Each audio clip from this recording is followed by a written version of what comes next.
En juillet 1990, 4 amis tchèques décidèrent de partir à l'aventure pour trouver le ver intestin mongol, la créature qui a peut-être inspiré le monstre que vous avez vu dans le film Dune. On dit qu'il vit quelque part au fin fond du désert de Gobi. Ils prirent donc l'avion pour la Mongolie, montèrent dans un véhicule tout-terrain et engagèrent des guides locaux pour les aider. Tout cela pour rencontrer cette créature hypothétique qui mesure près de 2 mètres de long, qui crache un acide capable de faire fondre n'importe quoi, et qui peut même projeter des décharges électriques sur ses ennemis. La légende dit que ces aimables bestioles passent la plupart de leur journée cachées sous les dunes de sable, mais qu'elles aiment sortir pendant les mois plus humides de juin et de juillet. Le moment était donc parfaitement choisi, mais nos amis devaient encore trouver un moyen d'attirer la créature hors de sa cachette. Malheureusement pour eux, personne ne savait ce que ce ver géant aimait manger. Ils construisirent donc une machine spéciale qui émet des bruits de martèlement rythmés. Ils espéraient que cela ferait sortir le gros ver de son trou. Ils passèrent 2 mois fouiller le vaste désert, traversant dunes et plaines rocheuses à la recherche du moindre signe de l'effrayante créature. Hélas, cela ne fonctionna pas.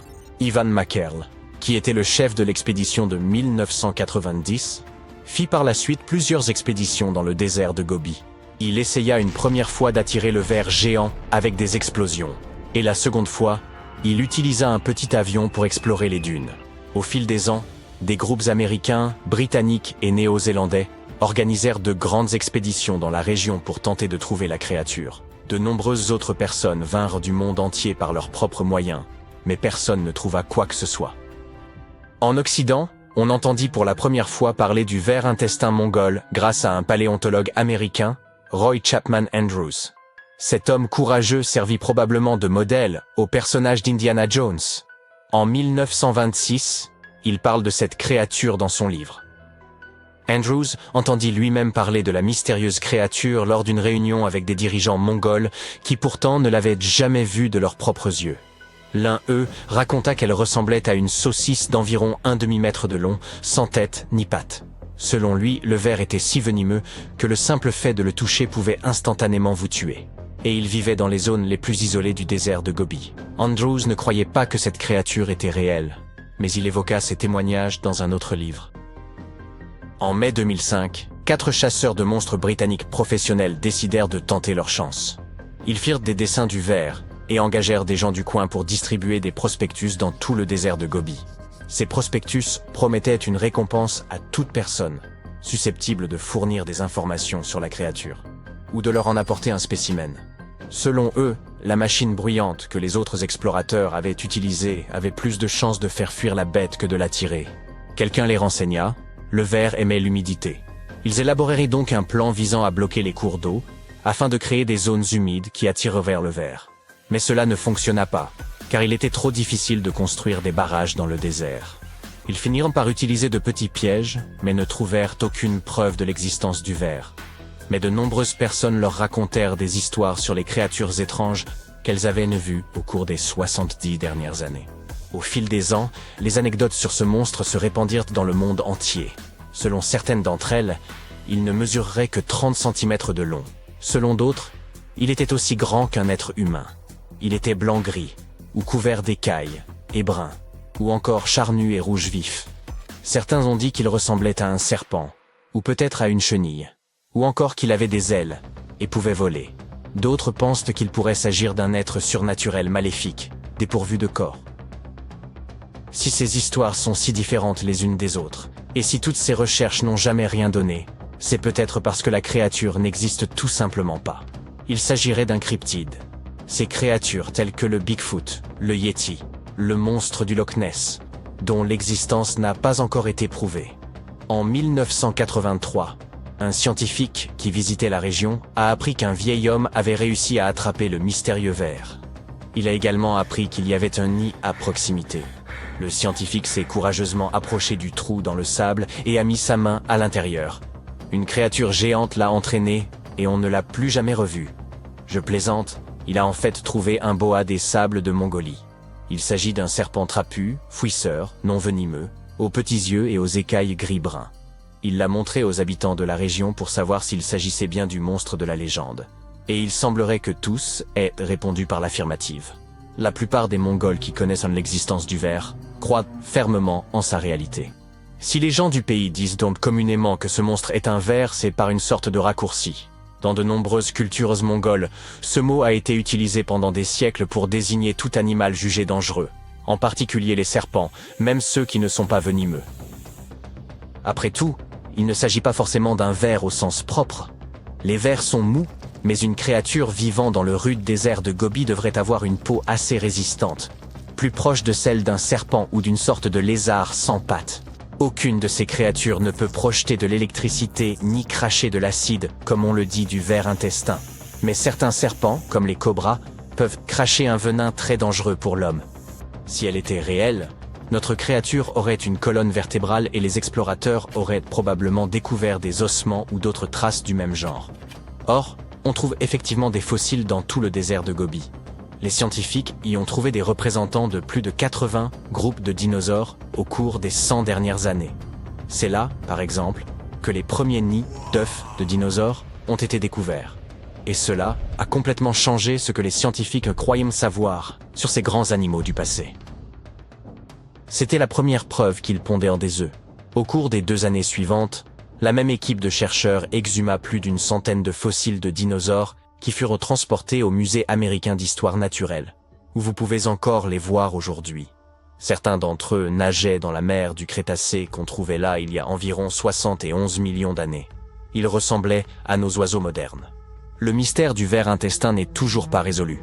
Mais il y a une autre énigme que les scientifiques ont réussi à élucider. Au XIIIe siècle, un célèbre voyageur du nom de Marco Polo traversa le désert de Gobi.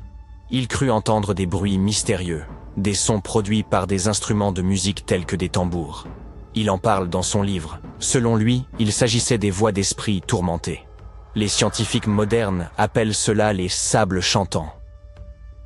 Contrairement aux craquements que l'on peut entendre lorsqu'on marche sur une plage de sable, ces bruits du désert sont beaucoup plus puissants, comme ceux d'un instrument de musique jouant des notes profondes et obsédantes. Au fil des ans, les gens ont avancé toutes sortes d'idées sur l'origine de ces sons, comme la présence d'eau souterraine ou de vent qui ferait vibrer le sable. Cependant, ce phénomène n'est propre qu'à certaines dunes, et les scientifiques ont longtemps cherché à comprendre pourquoi. Parfois, le vent peut provoquer une petite avalanche, et l'on peut alors entendre cette étrange musique. Mais ce phénomène est rare. Pour l'étudier, les scientifiques ont donc dû aider les dunes à chanter, grimpant jusqu'au sommet, puis se laissant glisser sur le dos en utilisant leurs mains et leurs pieds pour pousser le sable vers le bas. Au fur et à mesure que le sable dégringolait, le son commençait à se faire entendre, puis devenait de plus en plus puissant. Les scientifiques sentaient même des vibrations dans leurs mains.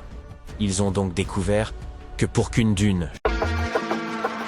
Dans un parc canadien gelé, caché sous d'épaisses couches de glace, des scientifiques ont découvert un squelette bizarre qu'ils ont baptisé le dragon gelé. Le squelette se trouvait dans la glace depuis des millions d'années. Il a fallu des décennies aux experts pour déterminer l'espèce de cet étrange fossile. Il a été identifié comme un nouveau genre de ptérosaures. Ces derniers étaient d'énormes reptiles volants dont l'envergure des ailes dépassait les 5 mètres. Leur tête faisait 3,5 fois la taille de leur corps. Les ptérosaures vivaient il y a 76 millions d'années.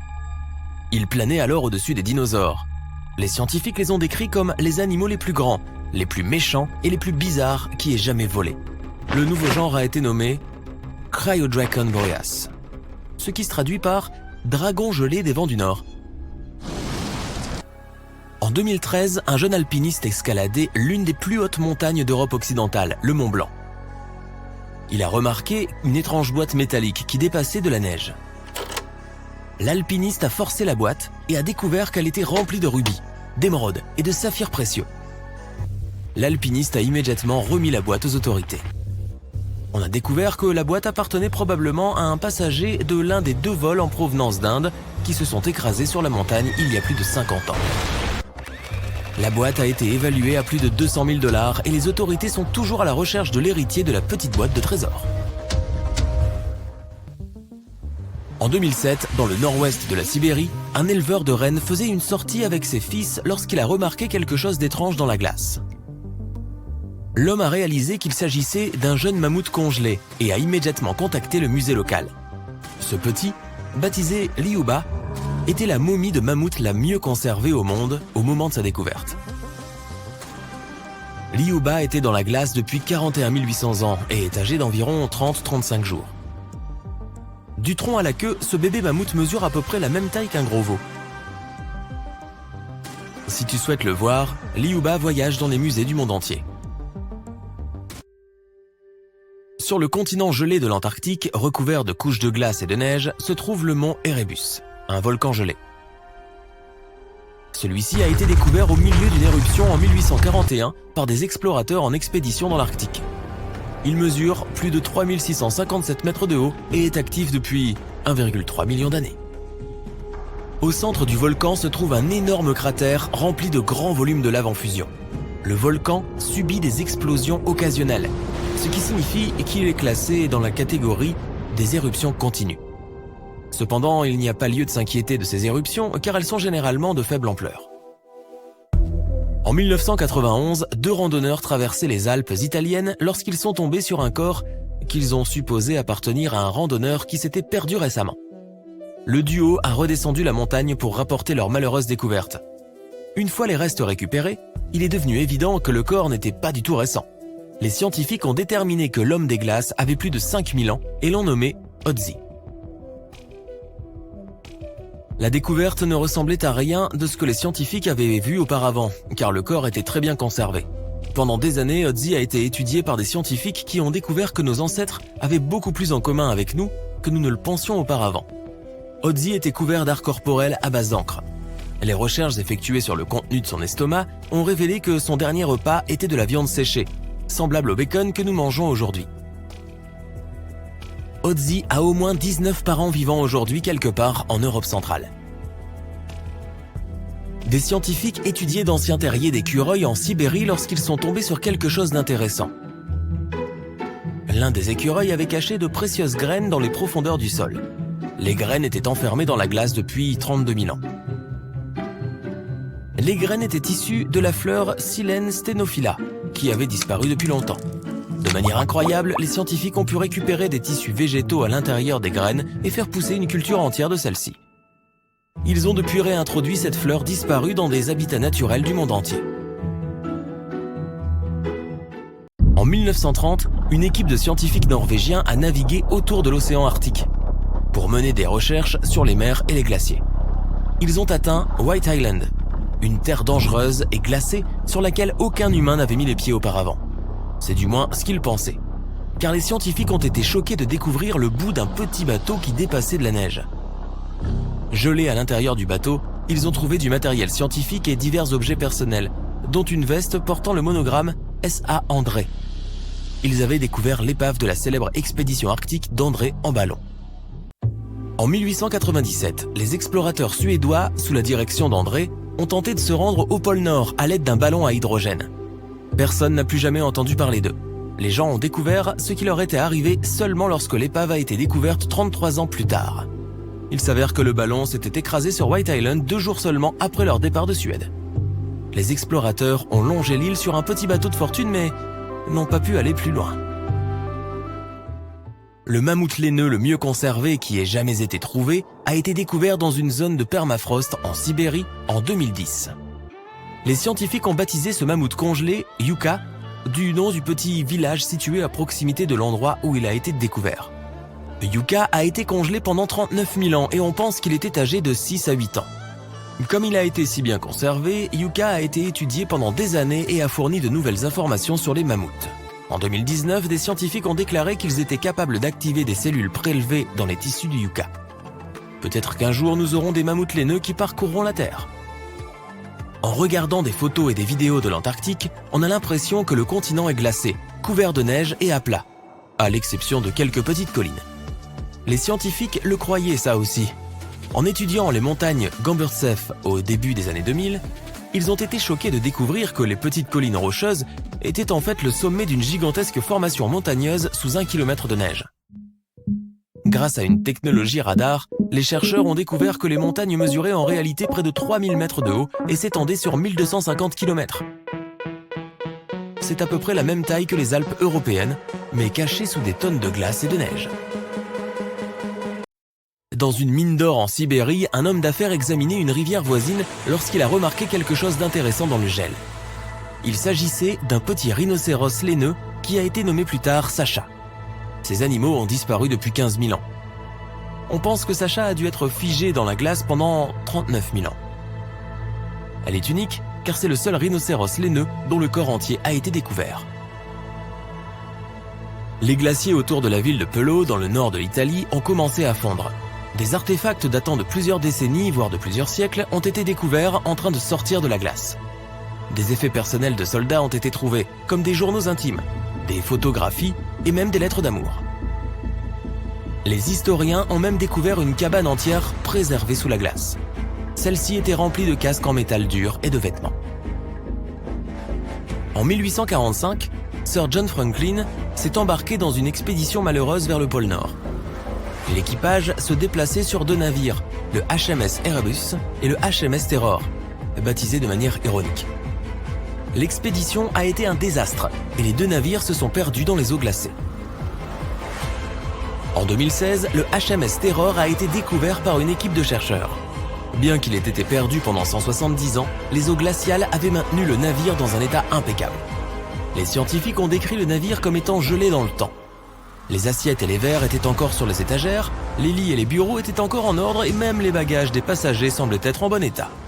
Le HMS Erebus a également été découvert à proximité, mais en raison des conditions changeantes de l'eau, le navire, lui, n'était pas en très bon état. La glace qui entoure un passage de montagne en Norvège, traditionnellement utilisé par les Vikings, a révélé des centaines d'artefacts anciens. L'un de ces artefacts était une boîte en bois géante fermée et soudée. Les chercheurs étaient fous de joie à l'idée d'ouvrir cette boîte. Ils pensaient qu'elle serait remplie de trésors vikings ou d'artefacts qui nous donneraient un aperçu de cette ancienne société. Mais lorsqu'ils ont ouvert la boîte, tout ce qu'elle contenait était une vieille bougie en cire d'abeille. Il s'avère que cette boîte n'était en fait pas aussi ancienne qu'ils le pensaient. En analysant la bougie, ils ont découvert que la boîte datait du XVIIe siècle. L'ère des Vikings s'est terminée au XIe siècle. Il est probable que la boîte avec la bougie appartenait à un fermier qui l'expédiait de sa ferme d'été à sa ferme d'hiver pour éclairer les longues nuits. Une découverte fascinante et pour le moins inattendue a émergé parmi les roches de la vallée d'Ica, au Pérou. Les ossements d'une baleine préhistorique, Perucetus colossus, ayant vécu il y a près de 40 millions d'années. Initialement, ces os massifs et aux formes inhabituelles n'ont pas suscité beaucoup d'intérêt, car on les a pris pour de simples rochers gigantesques. Certes, cette hypothèse pouvait intriguer, mais les choses ont pris une tournure différente lorsque les chercheurs ont réalisé qu'ils étaient face au reste d'un animal marin colossal qui arpentait autrefois les côtes du Pérou. Par ailleurs, cette baleine serait probablement l'être le plus lourd à avoir jamais existé. Désolé, la baleine bleue, on sait que tu as tout fait pour obtenir ta place au sommet. Avec une longueur de plus de 30 mètres et un poids dépassant 200 tonnes, elle mérite son statut de plus grand animal de la planète. Toutefois, il semble que son règne touche à sa fin. Il est temps de céder le titre à un nouveau prétendant. Et celui-ci est véritablement titanesque. Cette créature des océans était sans doute plus courte que la baleine bleue, mais nettement plus lourde, avec une masse estimée entre 93 et 370 tonnes. Si les calculs penchent vers la fourchette supérieure, Perucetus pourrait devenir le plus grand animal jamais connu sur Terre. Ce poids impressionnant s'explique par des os extraordinairement denses et épais, un trait qu'on observe encore aujourd'hui chez des espèces comme les lamantins ou certains des premiers cétacés. Ces os denses représentent un atout considérable pour les mammifères marins, car ils leur permettent de rester immergés la majorité du temps. Mais un excès de poids peut être problématique. Un corps trop lourd aurait tendance à couler en permanence, obligeant l'animal à dépenser une énergie considérable pour remonter à la surface. Pour éviter cela, les mammifères marins doivent posséder suffisamment de tissus plus légers, comme des muscles ou de la graisse, pour garantir leur flottabilité tout en minimisant leurs efforts. Les scientifiques ne disposaient pas du squelette complet, ce qui complique l'évaluation de la taille de l'animal. Cependant, ils ont utilisé le rapport entre les os lourds et les tissus plus légers, observés chez d'autres mammifères marins pour estimer le poids total de cette immense baleine préhistorique. Ces fossiles ont été découverts il y a environ 13 ans, et les chercheurs ont passé les 10 années suivantes à extraire la baleine de la roche. L'analyse de son anatomie et de son âge a révélé qu'elle était apparentée au Basilosaurus, une baleine dotée d'un long museau garni de dents acérées et d'un corps élancé évoquant celui d'une anguille. Même si Perucetus n'était pas plus grand que la baleine bleue, il n'en demeurait pas moins un géant régnant sur les profondeurs océaniques. Contrairement aux baleines modernes, il est plausible que cette créature ait été un prédateur s'attaquant à des proies de grande taille. Cette découverte bouleverse également notre compréhension de l'évolution des baleines. Les chercheurs pensaient auparavant que ces majestueuses créatures avaient atteint des tailles impressionnantes il y a environ 5 millions d'années lorsqu'elles ont commencé à consommer une grande quantité de petites proies. Or, voici la preuve que des baleines gigantesques existaient bien avant. Toutefois, il reste à élucider comment cette baleine trouvait suffisamment de nourriture pour subvenir à ses besoins. Par ailleurs, il reste difficile de déterminer précisément le régime alimentaire de cette ancienne créature. Avec sa taille imposante et sa nage lente, elle devait probablement chercher sa nourriture dans des eaux peu profondes. Elle se nourrissait sans doute de crustacés, de palourdes ou d'autres petits animaux enfouis dans le sable. Une hypothèse propose qu'elle était charognarde, se nourrissant des restes d'animaux trouvés sur son passage. Il n'est pas rare de découvrir des fossiles d'animaux marins dans les déserts, car bon nombre de ces zones étaient autrefois immergées. Le Sahara, par exemple, était, il y a 50 à 100 millions d'années, une mer peu profonde appelée la voie maritime transsaharienne. Si cette région est aujourd'hui aride, les habitants de ces lieux avaient conscience de son passé aquatique, car ils y trouvaient souvent d'anciennes coquilles. La mer atteignait une profondeur d'environ 50 mètres, une profondeur idéale pour la baignade. Certains pourraient comparer cette région au Porto Rico d'aujourd'hui, avec son abondance de soleil et ses eaux peu profondes. Les forêts de mangroves y étaient répandues, tout comme les fonds marins recouverts de mollusques, tels que les escargots et les palourdes. Les sédiments marins déposés après l'assèchement de la mer regorgent de fossiles variés. Les créatures peuplant cet ancien monde sous-marin avaient une apparence peu engageante et étaient nettement plus imposantes que leurs descendants actuels. Un être humain de taille normale aurait à peine constitué un encas pour ces géants, loin d'un repas complet. Généralement, lorsqu'un animal s'établit sur une petite île, il peut atteindre une taille bien supérieure à celle de ses congénères continentaux. Ce phénomène, connu sous le nom de gigantisme insulaire, s'explique par la présence accrue de ressources ou la réduction du nombre de prédateurs sur les îles. Peut-être un phénomène similaire s'est-il produit dans la voie maritime transsaharienne. Bien qu'il ne s'agisse pas d'une île, les mouvements incessants des eaux ont formé de petites poches isolées. Les conditions spécifiques qui y régnant ont vraisemblablement favorisé la croissance de certaines espèces. Ainsi, on retrouve des créatures telles que des serpents de mer et des silures colossaux, ainsi que d'autres poissons aujourd'hui disparus. Parmi eux, un pycnodontiforme se distinguait par ses mâchoires puissantes, qu'il utilisait pour broyer des coquilles et s'attaquer à des proies dures. La dentition de ces animaux témoigne de leur rôle de prédateurs dans cet écosystème. Leur régime alimentaire a évolué avec le temps, à l'instar de certains piranhas modernes. Mais la compétition pour dominer la chaîne alimentaire était féroce, surtout face à des prédateurs d'envergure tels que les requins, les crocodiles ou encore d'antiques ancêtres des éléphants. Le Sahara a connu plusieurs phases dans son histoire. Si vous aviez une machine à remonter le temps et que vous visitiez ce qui est aujourd'hui le plus grand désert chaud du monde tel qu'il était il y a environ 6000 ans, vous ne seriez pas confronté à une mer de sable brûlant. Vous pourriez au contraire profiter d'une promenade agréable à travers un paysage luxuriant. Les habitants de cette région, autrefois, ne laissaient donc pas de peinture sur les parois des grottes représentant des chameaux, des dunes ou des scorpions, ces éléments caractéristiques du Sahara actuel. À la place, ils dessinant des crocodiles. Ces illustrations offrent une preuve supplémentaire qu'à une époque, le Sahara regorgeait d'eau et de végétation, suffisamment pour accueillir ces imposants et redoutables reptiles. Il y a environ 3 milliards d'années, la Terre était probablement presque entièrement recouverte d'eau. Aujourd'hui, les océans couvrent environ 71% de la surface terrestre, mais il semble qu'à cette époque, elle ressemblait à un vaste monde océanique, sans continent véritable, seulement parsemé de quelques îles. Des scientifiques ont examiné des roches particulières en Australie occidentale, formées dans un environnement profondément immergé, appelé système de sources hydrothermales. Pour mieux comprendre, il faut mentionner deux types d'oxygène courant, O16 et O18. Ce dernier, plus lourd grâce à ses neutrons supplémentaires, s'évapore moins facilement. En analysant d'anciens fonds marins, les chercheurs ont découvert une proportion significative d'O18, bien supérieure à celle observée dans les océans actuels. Cela les a amenés à conclure qu'autrefois, la Terre comptait moins de terres émergées qu'aujourd'hui. L'Australie, autrefois un lieu verdoyant abritant de grands animaux et de vastes forêts tropicales, est aujourd'hui l'endroit idéal pour mener ce type d'études. Avec le temps, cette terre est devenue plus aride, et des déserts tels que le grand désert de Victoria se sont formés. Les forêts tropicales, quant à elles, se sont progressivement réduites aux extrémités du continent.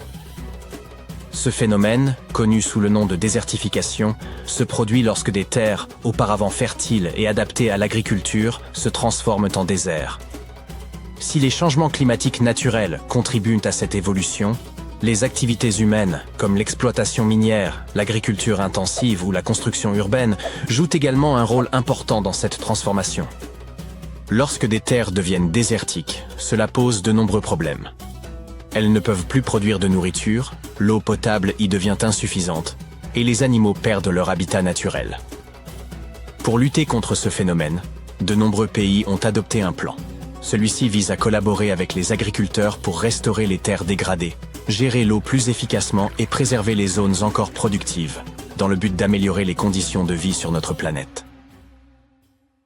Les scientifiques font chaque jour des découvertes qui changent le monde, mais même eux peuvent être confrontés à des mystères insolvables. Voici 10 choses qui ont pu déconcerter les chercheurs. Imagine que tu entendes constamment un bourdonnement à basse fréquence et que personne ne puisse en définir la source. Environ 4% de la population mondiale affirme entendre le hum. C'est un son sans lien avec la région où il se produit. Et on veut dire par là que des gens du monde entier l'entendent, de sorte que l'on parle parfois du hum de Taos ou de celui d'Auckland en fonction de la région où il se fait entendre. Ce son se situe juste au seuil de l'ouïe humaine. Les gens disent l'entendre moins lorsqu'ils se trouvent en extérieur, alors qu'il devient plus fort à l'intérieur, et particulièrement la nuit. Ce qui est encore plus effrayant, c'est que tu ne peux plus t'empêcher de l'entendre une fois que tu l'as perçu. Certains affirment que le phénomène aurait commencé à Londres à l'époque de Charles Dickens, l'auteur d'Oliver Twist, et que ce son de basse fréquence proviendrait en fait de la clameur populaire. Ou pas. Les premiers cas ont été enregistrés à Bristol, au Royaume-Uni, et remontent au milieu des années 1970. Les scientifiques ont diverses théories concernant l'origine du hum et sur la raison pour laquelle seules certaines personnes peuvent l'entendre. Pour autant, ils n'ont pas encore de réponse claire. Il pourrait se produire lorsque les vagues se déplacent le long du plancher océanique et font trembler la Terre lorsqu'elles entrent en collision avec les plateaux continentaux. Ou bien il pourrait se produire en raison des éruptions volcaniques et des tremblements de terre. Oh, et que dire des signaux radio à ultra basse fréquence utilisés pour communiquer avec les sous-marins ou même de la 5G. L'upsweep est un autre type de son non identifié. Il a été détecté en 1991 dans l'océan Pacifique et ce son est suffisamment aigu pour être enregistré à travers tout l'océan. Les scientifiques entretiennent l'hypothèse que ce son pourrait être lié à l'activité volcanique sous-marine. Il est intéressant de noter que son volume a diminué par rapport au niveau qu'il avait lors de sa première découverte, mais on peut toujours bel et bien le détecter. De plus, il observe un rythme saisonnier et atteint son volume le plus élevé au printemps et à l'automne. Est-ce lié au changement de saison? Personne ne le sait vraiment. Le mystère suivant consiste en un monument de forme conique trouvé dans la mer de Galilée, en Israël. Cette structure sous-marine a été découverte accidentellement par balayage sonar en 2003, mais ses résultats n'ont été publiés qu'en 2013. Le monument pèserait près de 60 000 tonnes et a été submergé par la montée des eaux il y a bien longtemps. Les archéologues demeurent perplexes devant cette découverte, parce qu'ils ne parviennent pas à déterminer son origine, pas plus que sa fonction. Ainsi, cette structure immense et singulière demeure un mystère. Passons à Göbekli Tepe en Turquie. Ce lieu présente l'un des sites les plus importants du monde sur le plan archéologique. Pourquoi une telle importance? Eh bien parce qu'il recèle d'imposantes pierres sculptées, vieilles d'environ 11 000 ans. Pour mettre les choses en perspective, c'est environ 6 000 ans plus ancien que Stonehenge. D'anciennes peuplades ont érigé ces pierres avant même de commencer à maîtriser la métallurgie, l'agriculture ou la poterie. La seule existence de cet endroit va donc à l'encontre de la chronologie des civilisations telles que nous la connaissons, à savoir celle où les gens cultivent d'abord et construisent ensuite. Apparemment, ce n'était pas le cas ici. Quoi qu'il en soit, une question se pose. Quelle était la fonction de ce site ? A-t-il été conçu pour vénérer des forces surnaturelles ? En effet, les archéologues pensent qu'il pourrait s'agir du plus vieux temple au monde. Paléodiction Nodosum. Oui, je sais que ça ressemble à une formule magique. Il s'agit en fait d'un fossile vivant trouvé au fond de l'océan. Une créature fabrique bien ses terriers hexagonaux, c'est certain. Pourtant, les scientifiques ne parviennent toujours pas à en identifier l'artiste. Qu'entendons-nous par fossile vivant ? Eh bien, Paléodictyon nodozoom est une créature dont on pense qu'elle produit un type de terrier presque identique au fossile de Paléodictyon. Est-ce une sorte de ver qui les a creusés ? Les chercheurs l'ignorent. Une chose est sûre, il ne s'agit pas d'un phénomène aléatoire créé par des mouvements géologiques. En parlant de fossiles, jette donc un coup d'œil à ce géant. On le surnomme officieusement Godzillus. Il a été découvert en 2011 par un paléontologue amateur, un scientifique étudiant l'histoire de la vie terrestre en analysant notamment des traces fossiles. Mais revenons à Godzillus. Il mesure près de 2 mètres de long pour 3 mètres de hauteur. Ce fossile est vieux de 450 millions d'années et provient de l'époque où la région de Cincinnati était encore sous les eaux. Il pourrait s'agir d'un tapis d'algues fossilisé, mais certains scientifiques sont d'un avis différent. Voici un immense tunnel découvert en Amérique du Sud. Il serait vieux d'au moins 8 à 10 000 ans. Au début, les chercheurs ont commencé par découvrir quelques terriers colossaux. Ils étaient aussi vastes que soigneusement construits. Les géologues étaient stupéfaits, n'ayant encore jamais vu de telles structures auparavant. Aucun processus géologique connu ne permet d'expliquer leur formation. Les chercheurs connaissent d'ailleurs l'existence de ces terriers depuis les années 1930. Mais à l'époque, ils pensaient que ces tunnels avaient été creusés par des hommes préhistoriques, jusqu'à ce qu'ils découvrent d'énormes traces de griffes sur les murs et au plafond. Ils ont alors pensé que des espèces aujourd'hui disparues pourraient être à l'origine de ces marques. Et de nombreux géologues croient fermement être tombés sur des terriers de paresseux géants ou de tatous. Cette structure serait donc le plus grand terrier connu de l'ère paléolithique en Amazonie. Pourtant, les experts se posent de nombreuses questions. Comment se fait-il qu'une structure aussi soignée ait pu se former naturellement ? Un chercheur a ensuite découvert une autre grotte étrange. Celle-ci se trouvait à des centaines de kilomètres de l'immense tunnel. Avance rapide. On compte maintenant plus de 1500 terriers de l'ère paléolithique découverts au Brésil. Ce qui est encore plus intéressant, c'est que certaines de ces grottes sont connectées à des tunnels qui mènent parfois à des chambres. Enchaînons avec un phénomène naturel. Et si on te disait que chaque année, surtout en octobre, des boules de feu apparaissent sur le Mékong en Thaïlande ? Selon la légende, les boules de feu des Nagas seraient un appel au retour de Bouddha sur Terre. Et ce sont les serpents du fleuve qui lanceraient ces appels. Il s'agit d'un mythe, mais qu'en dit la science ? Est-ce lié à un gaz inflammable ? Il n'y a pas encore de consensus à ce sujet. Ces boules de feu semblent s'élever des eaux et peuvent atteindre une hauteur de près de 300 mètres. Elles s'apparentent à des feux d'artifice, disparaissent très rapidement et scintillent généralement d'une couleur orange ou rougeâtre. Mentionnons aussi quelques légendes au passage. Pourquoi pas après tout ? Elles peuvent être passionnantes. Et il serait dommage d'omettre celle qui concerne la cité perdue de l'Atlantide. Comme tu le sais sûrement, la légende voudrait que l'Atlantide ait été submergée par l'océan il y a environ 11 000 ans. Depuis, scientifiques, mais aussi chasseurs de trésors et autres philosophes sont à la recherche de ce monde perdu.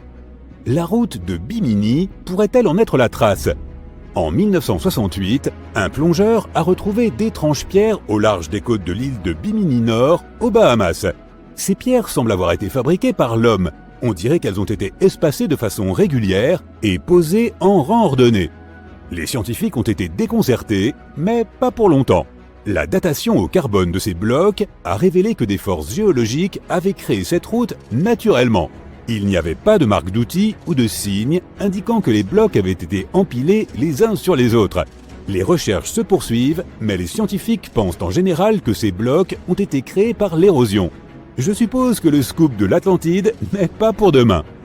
Imagine, tu te promènes sur la plage et tu vois des dizaines de pieuvres passer devant toi. En 2017, un groupe de personnes au Pays de Galles a précisément assisté à cela. Pourquoi ces créatures sont-elles sorties de l'océan ? Personne ne connaît la réponse. Le groupe a rapporté avoir vu 20 à 30 pieuvres ramper sur le sable. Ils ont bien cherché quelques signes de blessures chez elles, mais n'ont rien trouvé.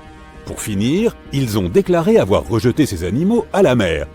Il est intéressant de noter que les pieuvres ont continué à ramper sur le rivage jusque dans la nuit. Les experts disent qu'il est difficile d'être sûr de la raison qui a pu pousser ces mollusques sur la plage sans procéder à un examen physique. Ils spéculent encore sur la raison de ce phénomène rare et singulier. S'agirait-il d'une surpopulation de pieuvres ? Une autre étude souligne que plus les pêcheurs s'attaquent aux grands animaux qui se nourrissent de ces pieuvres, plus leur population augmente. C'est peut-être pour cela que ces dernières n'ont d'autre choix que d'aller plus loin pour trouver de la nourriture ou un abri. Mais sans recherches approfondies, il n'y a là que des théories. Il y a aussi beaucoup de choses que nous ignorons encore sur l'espace. Voici donc une info bonus sur la source jaunâtre de toute vie. En 2011, des chercheurs chiliens ont mis au jour en Antarctique un fossile singulier, évoquant un ballon de football écrasé. Pendant près de 10 ans, ce spécimen est resté sans étiquette spécifique, posé sur une étagère du Musée national d'histoire naturelle du Chili. Dans le musée, on l'appelait « La Chose », un surnom inspiré de son apparence digne d'un film de science-fiction. Lorsqu'ils ont finalement pu analyser ce fossile énigmatique, les scientifiques ont découvert qu'il s'agissait en réalité d'un œuf géant à coquille molle, vieux d'environ 66 millions d'années. Cet œuf mesure plus de 28 cm de long pour 18 cm de large. À titre de comparaison, un œuf de poule standard excède à peine 6 cm, tandis qu'un œuf d'autruche avoisine les 15. Ainsi, La Chose s'est vue attribuer le titre de plus grand œuf à coquille molle jamais découvert et de deuxième plus grand œuf animal connu à ce jour. Le seul œuf plus imposant était celui de l'oiseau-éléphant de Madagascar, une espèce disparue qui mesurait 1,5 fois la taille de Michael Jordan, soit 3 mètres. L'oiseau, bien sûr, pas l'œuf. Cet œuf, découvert en Antarctique, est également remarquable car il représente le premier œuf fossile mis au jour dans cette région du globe. La créature qui l'a pondu devait être un reptile marin gigantesque, tel que le mosasaure. Cette hypothèse étonne, car la plupart des scientifiques pensaient que ces animaux ne pondaient pas d'œufs. Cette découverte pourrait donc profondément modifier notre compréhension de ces créatures. Enfin, cet œuf est unique en raison de sa coquille fine et dépourvue de pores, un trait qui le distingue des œufs de dinosaures, typiques. Son apparence rappelle davantage celle des œufs de lézards ou de serpents, bien qu'ils proviennent d'un animal colossal apparenté à ces espèces. Aucun dinosaure ou reptile volant connu de cette époque et de cette région ne semble capable de pondre un œuf aussi énorme. Tout porte donc à croire qu'il s'agit bien d'un mosasaure, bien qu'il soit impossible d'en être totalement certain. Les scientifiques ont mené des recherches approfondies, étudiant 259 espèces de reptiles actuels, comme les lézards et les serpents, ainsi que leurs œufs. Grâce à ces analyses, ils ont estimé que la créature ayant pondu cet œuf devait mesurer au moins 7 mètres de long, sans inclure la queue, soit un monstre un peu plus grand qu'une girafe adulte. Durant la fin du Crétacé, il y a environ 105 à 66 millions d'années, cette région de l'Antarctique aurait pu servir de pouponnière. Des ossements de jeunes mosasaures et plésiosaures y ont été découverts, aux côtés de ceux d'individus adultes. En Norvège, des archéologues ont réalisé une découverte remarquable en retrouvant des dizaines de flèches, cachées dans la glace depuis près de 6000 ans. Ces flèches, révélées par la fonte d'une vaste plaque glaciaire dans les hautes montagnes, couvraient une superficie équivalente à 45 terrains de football. En 2014 et 2016, lorsque les étés ont été particulièrement chauds, les scientifiques ont exploré cette zone connue sous le nom de Langfon. Ils ont également découvert de nombreux ossements et bois de renne. Certaines flèches étaient intactes, tandis que d'autres étaient fragmentées. 5 pointes de flèches ont aussi été retrouvées autour de la zone en dégel. Ce site a révélé davantage de flèches que tout autre site glaciaire dans le monde. Parmi les 68 flèches identifiées, certaines remontaient à l'époque néolithique, tandis que les plus récentes dataient du XIVe siècle de notre ère. La glace agit comme une véritable machine à remonter le temps, conservant presque parfaitement ce qui s'y trouve. Langfon a acquis sa renommée comme l'un des premiers sites glaciaires jamais étudiés, après qu'un randonneur y a découvert une chaussure en cuir vieille de 3300 ans, non loin du bord. Les scientifiques continuent d'analyser ces lieux pour comprendre leur utilisation par les humains et les changements subis par les plaques glaciaires, de la Norvège à l'Amérique du Nord, au fil des siècles. Il y a environ 32 000 ans, un écureuil a enterré des graines près d'une rivière en Sibérie. Cela évoque-t-il à d'autres des souvenirs de l'âge de glace? Ces graines appartenaient à une plante aux délicates fleurs blanches, la silène Stenophylla. Des milliers d'années plus tard, une équipe de chercheurs a retrouvé ces graines profondément enfouies dans le sol gelé. à une profondeur équivalente à celle d'un immeuble de 12 étages. Les graines étaient enfouies dans la glace, entourées d'ossements d'animaux comme des mammouths, des bisons et des rhinocéros laineux. Les graines les plus matures avaient été abîmées, peut-être par l'écureuil lui-même, mais certaines graines plus jeunes conservaient encore des tissus viables. Les scientifiques les ont minutieusement extraites et placées dans de petits récipients pour favoriser leur croissance. Et maintenant, la partie la plus incroyable. Ils ont réussi à faire pousser ces plantes. Leurs fleurs présentaient des formes légèrement différentes de celles de la même espèce qui poussent aujourd'hui. Au bout d'un an, cette plante de l'ère glaciaire a même produit de nouvelles graines. Ces résultats ont conduit les chercheurs à suggérer que le permafrost pourrait servir de réservoir d'un ancien patrimoine génétique, où des espèces disparues pourraient être retrouvées et ramenées à la vie. Des chercheurs, à bord d'un brise-glace en Antarctique, étaient à la recherche de baleines lorsqu'ils ont fait une découverte beaucoup plus surprenante. Une caméra placée derrière le navire, pesant autant qu'une voiture, a capté l'image de 60 millions de nids de poissons des glaces, répartis sur le fond de la mer de Weddell. Les nids, espacés d'environ 25 cm dans toutes les directions, s'étendaient sur une superficie de 240 km², soit légèrement plus que la taille de Washington, D.C. La colonie possédait même une limite bien définie, visible comme une ligne tracée dans le sable. Les scientifiques exploraient cette région pour étudier un site océanique particulier où l'eau était légèrement plus chaude que celle environnante. Dans cette eau réchauffée, ils ont observé de minuscules organismes, appelés zooplanctons, près de la surface. Lorsqu'ils éclosent, les jeunes poissons des glaces nagent vers cette zone pour se nourrir de zooplancton avant de redescendre vers le fond marin pour grandir et, à leur tour, se reproduire. Avec une telle abondance de nourriture, leur présence dans cette eau plus chaude semblait logique. Cependant, personne ne s'attendait à découvrir un nombre aussi impressionnant de nids de poissons des glaces, bien plus que ce qui avait été observé jusque-là. L'Antarctic Heritage Trust de Nouvelle-Zélande a découvert d'anciens négatifs dans une cabane en Antarctique. Ces clichés se sont avérés être des images rares de l'expédition du groupe de la mer de Ross, une tentative célèbre mais infructueuse menée par Ernest Shackleton entre 1914 et 1917. Son ambition était d'être le premier à traverser l'Antarctique par voie terrestre, reliant la mer de Weddell à la mer de Ross en passant par le pôle Sud. Cependant, l'expédition a pris une tournure désastreuse lorsque leur navire, l'Aurora, a été perdu en mer. L'équipe a dû s'abriter dans la cabane d'un autre explorateur, le capitaine Robert Falcon Scott, qui avait lui aussi cherché à atteindre le pôle Sud en 1972, sans succès. Les négatifs, fabriqués en nitrate de cellulose, ont été retrouvés collés les uns aux autres dans une petite boîte.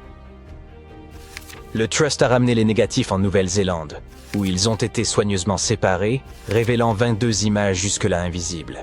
Bien que de nombreuses photos aient été abîmées, certaines montraient des lieux reconnaissables autour du détroit de McMurdo, une région emblématique de l'Antarctique. L'identité du photographe reste toutefois un mystère. En décembre 2021, des chercheurs ont observé une marque inhabituelle sur la plateforme de glace de Larsen, une immense étendue glacée au large de la côte est de l'Antarctique. Ils ont supposé qu'il s'agissait d'une rivière souterraine et ont foré à près de 500 mètres pour vérifier. Bien qu'ils se soient attendus à trouver de l'eau, ils ont été surpris de découvrir qu'elle abritait de minuscules créatures rapides, appelées amphipodes. Les chercheurs ont également constaté que cette rivière souterraine comportait des courants en couches, se déplaçant dans des directions inattendues et encore mal comprises. Une autre découverte étonnante a marqué leur étude. Le 20 décembre de la même année, il existe des communautés entières de petits organismes inhabituels qui vivent dans les lagons en Patagonie. Et ils sont parmi les premières formes de vie jamais existantes. Personne ne les connaissait jusqu'à ce que deux scientifiques, Brian et Maria, aillent explorer certaines zones en Patagonie. La Patagonie occupe près de la moitié de l'Argentine, et peu de gens y vivent. Seulement quelques agriculteurs et éleveurs de moutons qui restent principalement près des rivières et cultivent des choses comme des pommes, des poires et de la luzerne. Il y a longtemps, c'était un endroit sauvage et lointain où vivaient des tribus indiennes. Par exemple, les Tehuelche. Mais cette fois, nous allons suivre les traces de formes de vie qui sont apparues bien avant les humains et regarder de plus près ces micro-organismes intéressants que Brian et Maria ont trouvés. Ces deux-là ont dû conduire pendant 9 heures sur des routes difficiles pour atteindre leur destination. Ils ont séjourné dans un petit village. Seulement 35 personnes y vivent. 6 Jane dépendent d'une seule source car il ne pleut presque jamais là-bas. Lors de la dernière nuit dans le village, Brian a réalisé que les images satellites qu'il avait prises montraient un ensemble de lagunes, qui n'étaient qu'à 16 km de distance. Le lendemain, la petite équipe a sauté dans une voiture et a remonté la route aussi loin qu'ils le pouvaient, jusqu'à ce que cela devienne trop difficile à conduire. Ils ont continué à randonner le reste du chemin. C'était difficile, car ils devaient porter de l'eau pour faire face au soleil intense. À certains endroits, ils ont fini par s'enfoncer jusqu'aux genoux dans une bouillie de sel. Là-haut, il y avait 12 lagons aux eaux parfaitement claires. Le lieu lui-même ne offrait pas grand-chose à part de l'eau très acide et salée et un soleil direct et intense. Mais c'était un peu comme un voyage dans le temps, car ces conditions ressemblaient à ce à quoi la Terre ressemblait il y a de nombreuses années. Lorsque Brian a examiné les lagunes, il a été surpris de voir de nombreux micro-organismes inhabituels là-bas.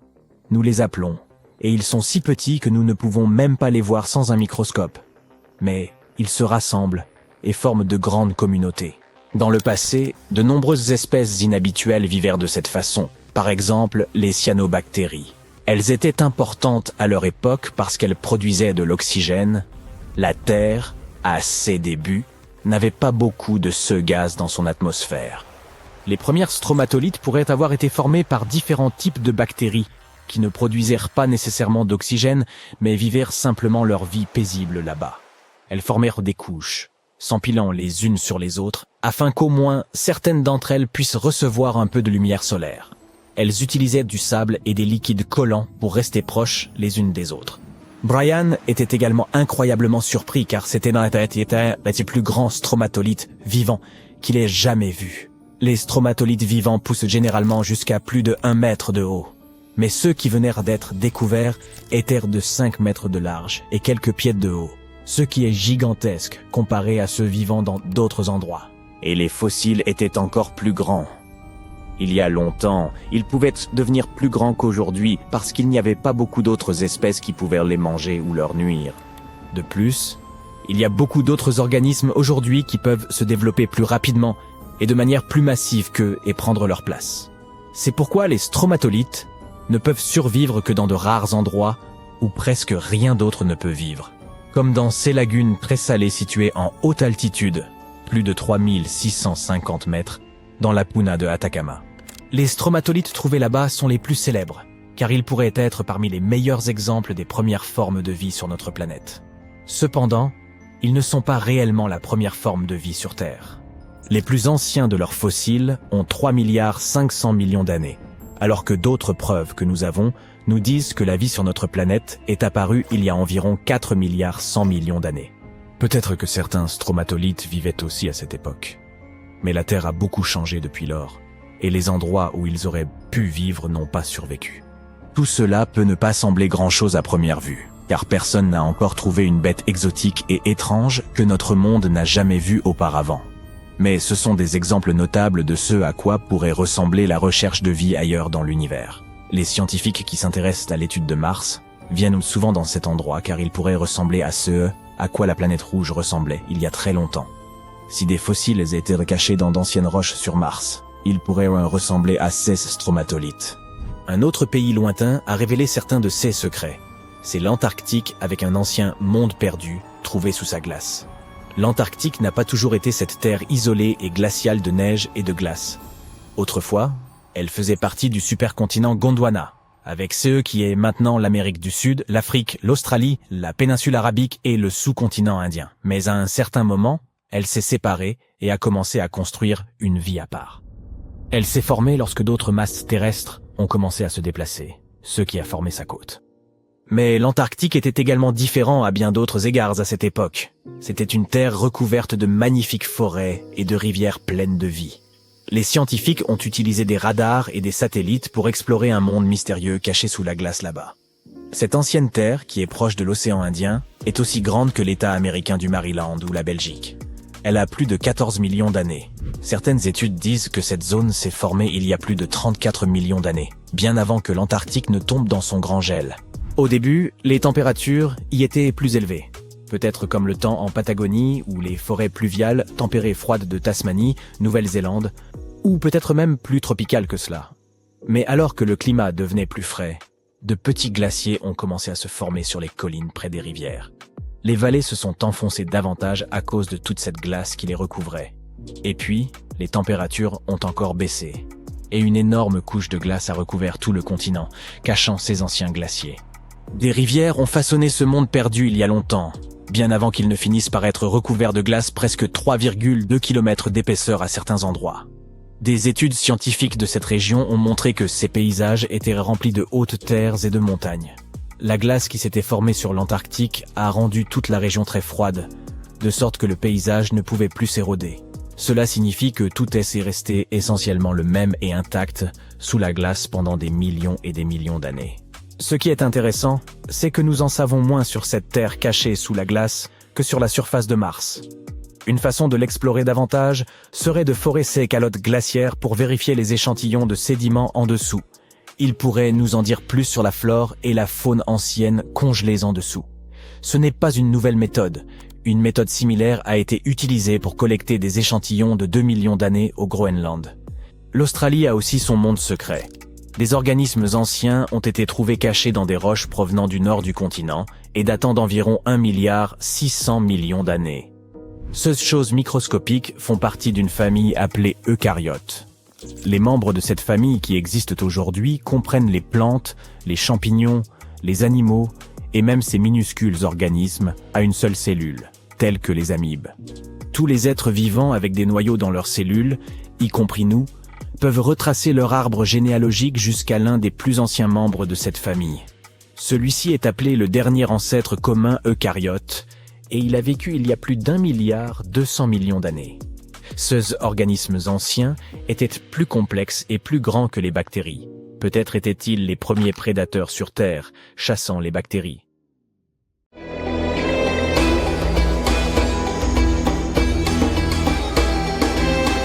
La Grande Pyramide a été créée comme lieu de repos éternel pour le monarque égyptien antique Khéops.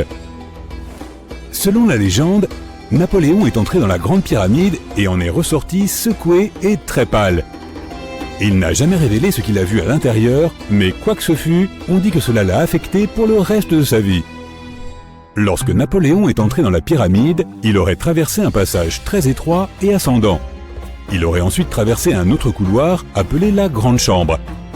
Ce couloir aurait été beaucoup plus haut que le précédent et aurait également été pavé. Il aurait ensuite atteint la Chambre du Roi, la pièce maîtresse de la Grande Pyramide, qui était bordée d'énormes blocs de granit. Mais elle n'aurait pas eu l'air aussi grandiose que nous pouvons l'imaginer. Aucun hiéroglyphe ne décore ces murs, car les Égyptiens n'ont commencé à décorer les chambres funéraires des pyramides que bien plus tard. Les tombes des pharaons au cœur de la pyramide auraient aussi été remplies de trésors, des pièces en or, aux bijoux les plus précieux du monde. Mais tout cela aurait été pillé il y a bien longtemps. La seule chose qui serait probablement restée à l'intérieur aurait été un énorme sarcophage qui aurait autrefois contenu la momie du roi. Il serait aussi passé devant la chambre de la reine. Mais cette pièce n'a probablement pas accueilli de reine, car les pyramides n'étaient généralement construites que pour une seule personne. Des tunnels mystérieux partent de là. À ce jour, personne ne sait vraiment à quoi ils servent. Et ce n'est pas la seule chose mystérieuse et effrayante que Napoléon ait pu rencontrer, car les histoires de pharaons laissant des malédictions anciennes sur les pyramides sont légion. De nombreuses pyramides portaient des avertissements écrits à l'extérieur racontant les choses horribles qui arriveraient à ceux qui entreraient et troubleraient la paix des lieux. Nous ne savons peut-être pas ce que Napoléon a trouvé exactement dans la grande pyramide qui l'a tant effrayé, mais nous savons avec certitude ce qui a été trouvé dans la tombe de Toutankhamon.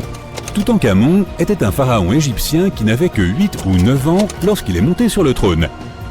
Il est devenu un phénomène culturel lorsque sa tombe a été découverte presque entièrement intacte en 1922. Son tombeau se trouve dans la vallée des rois à Thèbes, l'actuel Luxor, qui se trouve en Égypte. Contrairement à la Grande Pyramide, le tombeau de Toutankhamon était couvert de magnifiques décorations murales. Les murs racontaient l'histoire de son voyage vers l'au-delà à travers les enfers.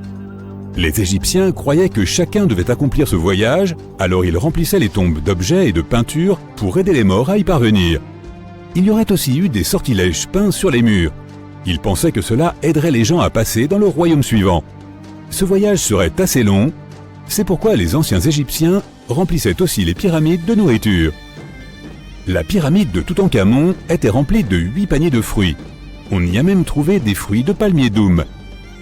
Les pièces étaient remplies de meubles, de statues, de vêtements et de bâtons, parmi tout un tas d'autres choses. On aurait probablement trouvé aussi beaucoup de vêtements et de bijoux coûteux dans les pyramides. Les anciens Égyptiens voulaient que leurs ancêtres voyagent avec style dans l'au-delà. Ils ont placé Toutankhamon dans sa dernière demeure avec plus de 50 pièces d'habillement, toutes de la plus haute qualité. Il y avait des tuniques, des foulards, des gants et des coiffes et une tonne de bijoux, ainsi que des bracelets, des pendentifs, des colliers, des bagues et des scarabées pour le protéger. Chacun d'entre eux était fait d'or ou de pierres précieuses. Il y avait aussi des éventails en plumes d'autruche pour garder le jeune pharaon au frais sous le chaud soleil égyptien. Mais la température à l'intérieur des pyramides n'a jamais vraiment dépassé les 20 degrés Celsius. Les anciens Égyptiens ont mis au point un système de climatisation très sophistiqué que nous ne comprenons pas encore complètement aujourd'hui. La pyramide de Toutankhamon contenait aussi 130 bâtons de marche en ébène, ivoire, argent et or pour l'aider dans son voyage. Il y avait 3 chars cachés au cas où il se fatiguerait de toute cette marche. 11 pagaies de bateaux ont également été placés à l'intérieur, mais il n'y avait aucune trace d'une quelconque embarcation. Les pyramides auraient été jonchées des senteurs et des parfums préférés du pharaon. Pendant les fouilles du tombeau de Toutankhamon, il est rapidement apparu qu'elle avait été en partie dévalisée pendant l'Antiquité. Les portes avaient été endommagées et des traces d'huile avaient été laissées dans des bocaux vides. Il semble que quelqu'un ait fait un raid sur la pyramide pour récupérer l'or, les parfums et les huiles qui avaient été laissés pour le roi Tout. Il restait encore un peu de parfum fait d'huile de noix de coco et d'encens dans un flacon. Il semble que le pharaon Toutankhamon aimait les jeux de société. Il y avait un plateau en ivoire de jeux de scénettes dans sa pyramide. Bien que nous ne sachions pas exactement comment y jouer, nous avons compris qu'il s'agissait d'une sorte de version égyptienne du backgammon. Il semble que c'était un jeu à 2 joueurs où le but était d'éjecter son adversaire du plateau. Reste à savoir contre qui pouvait bien jouer la momie de Toutankhamon. Les anciens Égyptiens avaient certains rituels qui peuvent nous sembler assez étranges. Par exemple, ils avaient l'habitude de se raser les sourcils si jamais ils perdaient un chat. Il n'est donc pas trop surprenant qu'ils aient mis des choses vraiment bizarres à l'intérieur des pyramides. Les archéologues ont découvert une collection de chats momifiés et de scarabées dans des pyramides datant de plus de 4000 ans. Ils ont été trouvés dans les pyramides de Saqqara qui se trouvent au sud du Caire. Ils ont aussi trouvé du matériel de maquillage et des miroirs à l'intérieur. Le maquillage était porté fièrement par les hommes et les femmes à l'époque de l'Égypte ancienne. L'eyeliner était le produit cosmétique le plus populaire. La pierre de Rosette est l'une des découvertes les plus significatives jamais faites dans les pyramides. Elle a été trouvée par l'armée de Napoléon Bonaparte. C'est une pierre de granit noir qui date de 196 ans avant Jésus-Christ. Elle est transcrite en grec, en démotique et en hiéroglyphique. Lorsqu'elle a été traduite en 1822, nous avons obtenu la clé pour comprendre les hiéroglyphes de l'Égypte ancienne pour la toute première fois. La découverte de la momie de la reine Hatshepsut en 1903 a changé à jamais notre compréhension des anciens Égyptiens. Après son décès, son successeur Thoutmôsis III a supprimé la plupart des preuves de son règne, si bien que nous ne savions pratiquement rien de l'une des premières grandes dirigeantes d'Égypte. Elle est maintenant devenue l'une des rares et des plus célèbres pharaons. Le pharaon Khéops avait un bateau entier dans sa pyramide. Les archéologues ont découvert plus de 1200 morceaux d'un bateau géant près de la grande pyramide de Gizeh. Ils ont réassemblé le bateau et il fait une longueur impressionnante de 43 mètres. Il s'agit très probablement d'un bateau solaire qui a été conçu pour transporter le roi ressuscité auprès de la divinité Ra. Fait amusant, la pyramide de Gizeh est la dernière des 7 merveilles du monde antique. Les 6 autres sont les jardins suspendus de Babylone, le colosse de Rhodes, le temple d'Artémis, le mausolée d'Halicarnasse, le phare d'Alexandrie et la statue de Zeus à Olympie. Cette pyramide a également été la structure artificielle la plus haute du monde pendant 3800 ans. Pour ériger la plus grande pyramide d'Égypte, il a fallu un nombre stupéfiant de 2,3 millions de blocs de calcaire, dont certains pesaient jusqu'à 80 tonnes. Il aura fallu aussi 100 000 ouvriers et 23 ans pour la construire. Sa hauteur originale était de 147 mètres. En 2017, les archéologues ont découvert quelque chose d'étrange à propos de la grande pyramide d'Égypte. Il y a un vide caché d'au moins 30 mètres de long et personne ne sait vraiment pourquoi il est là ni ce qu'il contient réellement. Ce vide étrange est la première structure intérieure découverte dans la pyramide de 4500 ans depuis les années 1800. Les scientifiques ont utilisé des rayons cosmiques pour détecter le trou massif, mais ne sont toujours pas plus près aujourd'hui de découvrir ce qu'il y a à l'intérieur.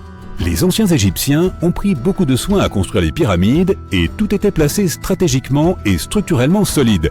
Il est donc improbable que ce trou soit dû à la chute de blocs au fil du temps. De nombreuses pyramides contenaient également de petites figurines modèles appelées Ushbeti. Elles représentaient des assistants. Ils croyaient qu'ils prendraient vie pour servir les pharaons dans l'au-delà. Mais il est fascinant de constater que toutes ces choses aient pu tenir à l'intérieur. Il n'y a pas tellement d'espace à l'intérieur des structures. Vous êtes égaré au plus profond des jungles de la péninsule du Yucatan, au Mexique. Des sons mystérieux résonnent autour de vous, et pour couronner le tout, le crépuscule s'installe peu à peu. Bientôt, vous vous retrouverez seul en plein cœur d'une forêt tropicale inexplorée. Il faut bien admettre qu'entreprendre la quête d'Eldorado en solitaire n'était pas l'idée la plus brillante. Vous continuez d'avancer aussi rapidement que possible, lorsque soudain, attendez. Que distinguez-vous là-bas? Ça ressemble à d'imposants escaliers de pierre. Tout cela n'a rien de naturel, alors vous saisissez votre appareil pour le prendre en photo. Peut-être n'avez-vous pas déniché l'or, mais vous avez peut-être mis au jour une découverte inestimable. Félicitations, vous venez de découvrir Okomtun, une cité maya oubliée depuis des siècles. Dissimulée à une 60aine de kilomètres au cœur de la jungle, son nom se traduit littéralement par « colonne de pierre ». La pierre devait être prisée à l'époque, car ces bâtisseurs l'ont abondamment employée pour ériger leurs pyramides, leurs habitations et même leurs terrains de jeux de balles. Si vous pensiez que les Européens détenaient l'exclusivité du ballon rond, détrompez-vous. Les Mayas étaient de fervents amateurs de ces jeux, qu'ils pratiquaient pour le plaisir et la compétition. Okomtun s'inscrit dans une série d'autres cités mayas autrefois perdues, qui sont désormais redécouvertes grâce aux avancées technologiques actuelles. Nous aborderons les autres dans un moment. La caractéristique la plus étonnante de celle-ci est sans doute son emplacement au milieu de zones marécageuses, ce qui explique pourquoi elle fut construite sur un terrain surélevé. Cette ville, d'une envergure monumentale, s'étendait sur plus de 50 hectares, soit l'équivalent de 90 terrains de football juxtaposés. Les chercheurs ont mis au jour des indices révélant qu'Okomtun comptait des pyramides pouvant atteindre 15 mètres de hauteur et qu'elle fut probablement un centre social majeur entre 250 et 1000 après Jésus-Christ. Il s'agit assurément d'un bouleversement majeur. Toutefois, l'exploration des cités mayas disparues remonte déjà au XIXe siècle. Les technologies modernes, telles que l'imagerie LIDAR, permettent aujourd'hui aux archéologues de scruter les forêts denses sans être entravés par la végétation. Cela signifie qu'il n'est plus nécessaire de s'aventurer dans la jungle tropicale au risque de se perdre, comme vous l'avez fait au début de cette vidéo. Le LIDAR fonctionne un peu comme une radiographie. Il projette des faisceaux laser qui détectent les traces de ruines ou de constructions anciennes. D'après Sarah Parcak, une archéologue spécialisée en télédétection spatiale, les images satellitaires ont joué un rôle crucial dans la découverte d'anciennes villes en Amérique du Sud, en Égypte et ailleurs. Elle consacre d'ailleurs la majeure partie de ses journées à analyser minutieusement ces images pour repérer d'éventuelles traces de cités anciennes. Selon elle, les ruines sont souvent enfouies sous la végétation, la terre ou le sable, rendant leur identification particulièrement complexe. Cependant, grâce à ces outils remarquables, les chercheurs ont également découvert d'anciennes chaussées mayas qui parcouraient les anciens territoires de cette civilisation.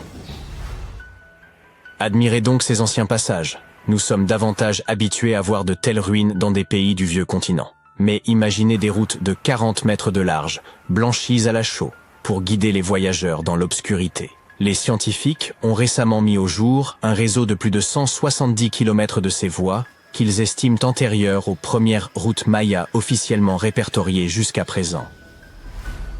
Ces routes, qui traversaient mais parfois des terrains marécageux et étaient même surélevées par endroits, sont aujourd'hui qualifiées de premières super-autoroutes du monde. Bien qu'aucun indice de traction animale n'ait été retrouvé, il est probable que les Mayas les aient utilisées pour se déplacer au sein d'un réseau, pouvant compter jusqu'à 964 peuplements.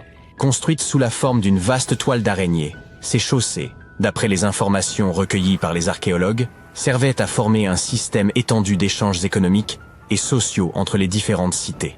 Cette découverte remet complètement en question L'idée selon laquelle la période préclassique maya, qui remonte à 2000 ans avant notre ère, se limitait à de petits villages tribaux. Imaginez l'ampleur des ressources humaines et l'expertise en ingénierie qu'il a fallu mobiliser pour ériger ces immenses voies blanches. Les archéologues pensent que la construction de ces voies suivait un processus similaire à celui utilisé pour les pyramides, un amalgame de boue et de pierres de carrière, complété par plusieurs couches de calcaire pour leur donner cette teinte éclatante. Assez impressionnant, n'est-ce pas? Prenons cependant un peu de recul pour mieux comprendre le contexte. Les Mayas représentèrent l'une des plus vastes civilisations précolombiennes des Amériques. Jusqu'à présent, les spécialistes estimaient qu'à son apogée, la civilisation maya comprenait plus de 40 cités, regroupant des millions d'habitants. C'est une population considérable. Leur empire s'étendait de la péninsule mexicaine du Yucatan jusqu'au Guatemala et au Belize, avec une économie fondée principalement sur l'agriculture. Toutefois, la péninsule présentait un environnement particulièrement hostile pour la culture. Les Mayas ont donc dû concevoir des systèmes d'irrigation sophistiqués dans la plupart de leurs cités. Outre la construction de pyramides, de bâtiments cérémoniels et de places, ils ont aussi développé un système astronomique à nul autre pareil. Grâce aux anciennes technologies dont ils disposaient, ils étaient en mesure de prédire avec précision la position de planètes comme Vénus et Mars, ainsi que les dates exactes des éclipses. Si vous n'avez jamais vu d'exemple de cité maya ancienne, voici Tikal. Située au cœur de la jungle guatémaltèque, Tikal est réputée pour avoir été la capitale d'un ancien État maya conquérant. À son apogée, cette ville était aussi influente que des métropoles comme Londres ou New York le sont aujourd'hui. Elle est composée d'un ensemble de monuments complexes, dont l'Acropole Nord, l'un des plus anciens de Tikal. Façonnée exclusivement par des mains humaines vers 350 avant notre ère, elle servait de sépulture aux rois et aux dignitaires. Les monuments, pouvant atteindre jusqu'à 60 mètres de hauteur, étaient autrefois ornés d'une splendide peinture rouge, une couleur chère aux Mayas. Mais de nos jours, il ne reste que la pierre calcaire exposée. Chichén Itzá, quant à elle, abrite l'une des pyramides les mieux conservées au monde. Située dans l'état du Yucatan, cette ville maya remonte à plus de 1500 ans. À son apogée, elle comptait environ 35 000 habitants et s'étendait sur une superficie de 10 km². Le site est dominé par El Castillo, un majestueux temple pyramidal de 24 mètres de haut.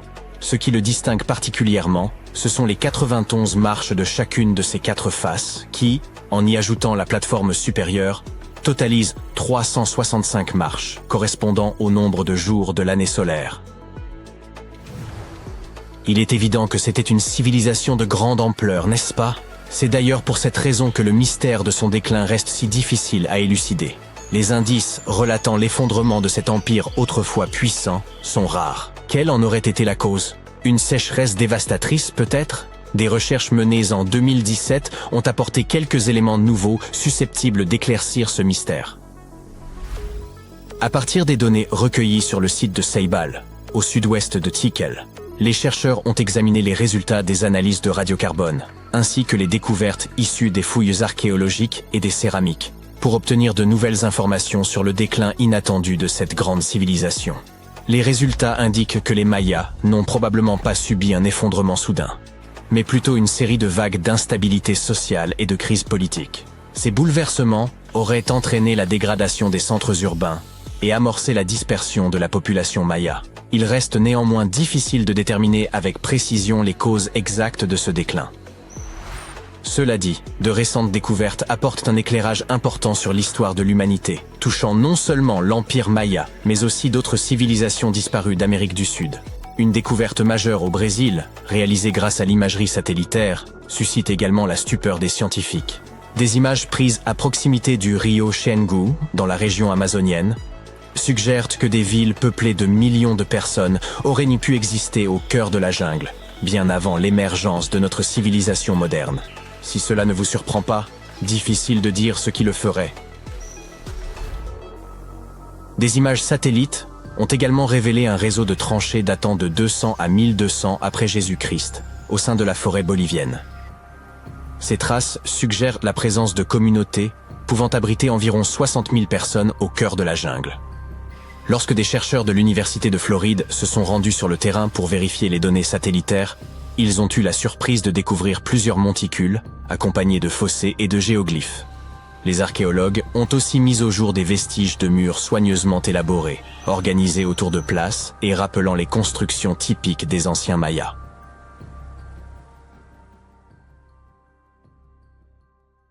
Si vous tombez sur un certain puits au Portugal, résistez à la tentation de plonger votre regard dans ces profondeurs insondables.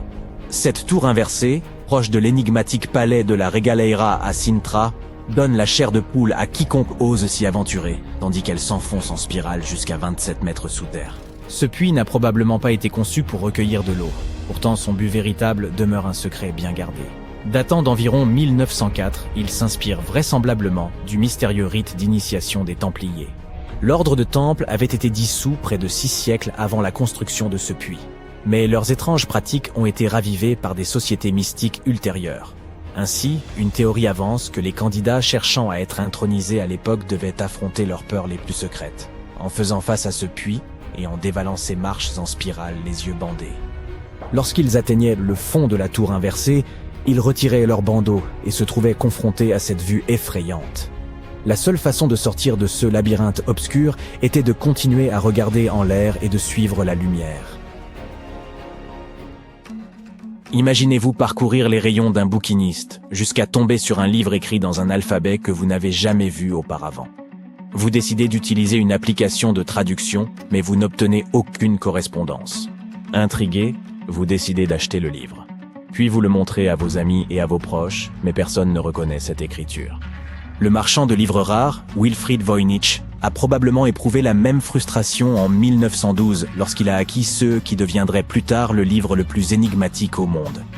L'œuvre est aujourd'hui connue sous le nom de manuscrit de Voynich et elle est entièrement rédigée dans une langue inconnue que personne n'est encore parvenu à déchiffrer. Les pages de ce codex du XVe siècle sont remplies de croquis botaniques, mais ce ne sont pas des marguerites ou des roses lambda. À vrai dire, elles ne ressemblent à aucune espèce de plante connue. Ce qui rend les choses encore plus insolites, ce sont ces illustrations de constellations inconnues et de femmes nageant dans de l'eau verte. En nous enfonçant davantage dans le domaine des parchemins mystérieux, nous avons entrepris un voyage en Cisjordanie vers les grottes de Qumran, non loin de la mer Morte. En 1952, une équipe d'archéologues a découvert 2 rouleaux de cuivre fortement oxydés sur le site. Dérouler ces parchemins n'était pas une mince affaire. On a donc décidé de les découper en 23 parties pour les examiner. Imaginez la surprise des archéologues de voir apparaître des mots hébreux comme « or » et « argent ». Mais non, ce n'était pas une facture millénaire, mais plutôt une carte indiquant la cachette d'un trésor estimé à plus d'1 million de dollars. Hélas, ce trésor n'a jamais été retrouvé. Ce n'est pas faute d'avoir essayé toutefois. Mais voyez-vous, l'entreprise n'est pas aussi aisée qu'il n'y paraît. Certains termes du rouleau de cuivre sont extrêmement techniques, et les emplacements géographiques mentionnés demeurent mystérieux. Il existe une dernière possibilité. Peut-être que tout cela n'est qu'une œuvre de fiction, comme une histoire de pirate de l'ancien temps. Les gens parlent souvent du regard presque obsédant de la Joconde, qui semble vous suivre où que vous alliez. Mais voici une petite question. A-t-elle seulement des sourcils? Vous avez bien vu si vous avez répondu non. Et cette absence totale de sourcils ne fait qu'ajouter au mystère de son regard. L'explication la plus courante est que les critères de beauté de l'époque étaient différents, et peut-être que l'épilation des poils au-dessus des yeux était une pratique courante au début du XVIe siècle. Mais si vous regardez d'autres peintures italiennes de cette période, comme la Schiavona ou le portrait d'une jeune inconnue, eh bien voilà, des sourcils. Ainsi, tout le monde n'était pas entièrement satisfait de cette théorie, comme l'ingénieur français Pascal Cotte. Il a passé 3000 heures à scanner la peinture pour voir à travers chacune des couches du chef-d'œuvre de Léonard de Vinci. Il prétend que Mona Lisa avait autrefois des sourcils, mais qu'ils ont disparu au fil des nettoyages et des restaurations. Néanmoins, certains historiens remettent encore ces conclusions en question, ce qui signifie que le style de Mona Lisa demeure un mystère à ce jour. Vous décidez de vous rendre à Rio de Janeiro, et tout le monde vous dit à quel point le mont du pain de sucre est incontournable. Lorsque vous apercevez la montagne de loin, vous réalisez que la pierre présente une cavité. Mais vers midi, elle change d'aspect. L'ombre de la cavité prend alors la forme d'un oiseau, celle d'un ibis pour être précis. Cette apparence n'est pas sans rappeler celle du dieu égyptien Thoth. Comme si les anciens pharaons avaient visité Rio à l'époque et s'étaient trouvés inspirés par ce phénomène naturel. Mais ne c'est probablement qu'une simple coïncidence parmi tant d'autres. Le véritable mystère, cependant, réside dans les eaux qui entourent le pain de sucre. Dans les années 80, l'archéologue Robert Marx a appris des Brésiliens l'existence d'un trésor caché dans la baie de Guanabara. Il a plongé et découvert un certain nombre d'amphores romaines. Vous savez, ces jarres anciennes qu'on trouve partout en Italie. Sa découverte pourrait potentiellement apporter la preuve d'un naufrage romain qui aurait atteint le Brésil près de 17 siècles avant que les Portugais n'y mettent les pieds.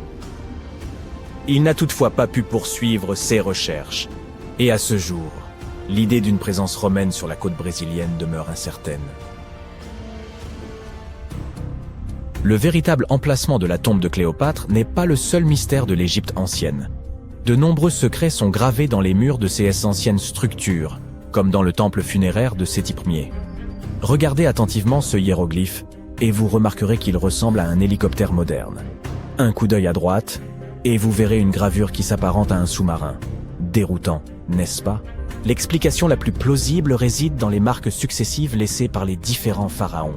Lorsqu'un nouveau monarque arrivait au pouvoir, il ajoutait ses propres hiéroglyphes par-dessus ceux d'origine. Mais c'est encore un sujet de débat, car certains égyptologues croient que ces hiéroglyphes mystérieux pourraient représenter une sorte de technologie antique. La même chose s'applique à l'ampoule de Dendera. Cette gravure découverte dans un passage souterrain du temple d'Hathor est sujette à controverse. Certains chercheurs suggèrent qu'elle représenterait simplement le soleil levant, tandis que d'autres l'interprètent comme la preuve de l'existence d'une sorte de système d'éclairage moderne. Et cela ressemble en effet à un tube de Crookes, l'une des premières expériences en matière de décharges électriques. Bien qu'il n'y ait aucune preuve concrète que les anciens Égyptiens aient ou disposaient d'électricité moderne, certains pensent que cette théorie pourrait aider à expliquer pourquoi de nombreuses tombes découvertes jusqu'alors ne présentaient aucun résidu dû à l'utilisation de lampes à huile ou de bougies. On a beaucoup parlé des mystérieuses pyramides d'Égypte, mais les gens ont tendance à oublier que d'autres structures énigmatiques existaient déjà bien avant elles. Notre prochain arrêt nous emmène en Turquie, le sommet d'une colline connue sous le nom de Göbekli Tepe, près de la ville d'Urfa, recèle un secret ancien. Il présente une vingtaine d'enceintes de pierres circulaires, vieilles de plus de 11 000 ans. Nombre de ces dernières sont adjointes de lourdes colonnes de pierre sculptées en forme de T et ornées d'étranges figures humaines aux mains jointes. La théorie la plus répandue est qu'il s'agirait du temple le plus ancien au monde, probablement utilisé pour des rituels ou des festivités. Mais son plus grand mystère réside dans la manière dont il a été construit. Car ce site existait avant la domestication des animaux ou l'invention d'outils en métal. Ainsi, sa construction a dû être particulièrement difficile et remet en question notre compréhension de l'histoire. J'espère que vous n'avez pas le vertige, car nous sommes sur le point de survoler les lignes de Nazca. Vous avez probablement déjà entendu parler de ces motifs immenses et mystérieux gravés dans une région aride du Pérou. Ils se déclinent en de nombreuses formes différentes, comme une araignée, un singe, et même une sorte d'alien aux yeux globuleux, qui n'est probablement qu'un simple pêcheur. Quoi qu'il en soit, cette histoire a connu quelques rebondissements en 2022, lorsque pas moins de 168 nouveaux dessins ont été découverts. Les premiers ne pouvaient être vus que depuis les airs, mais ces nouveaux motifs sont beaucoup plus petits et peuvent être observés au sol. Cependant, une chose qu'ils ont en commun est que leur fonction demeure totalement obscure. Certains les considèrent comme le calendrier le plus grand du monde. D'autres suggèrent qu'ils aient pu servir d'outils à des fins agricoles. Bien sûr, de nombreuses autres théories ont émergé dans le but de donner du sens aux lignes de Nazca. Mais la vérité est qu'elles restent l'un des plus grands mystères irrésolus de l'histoire.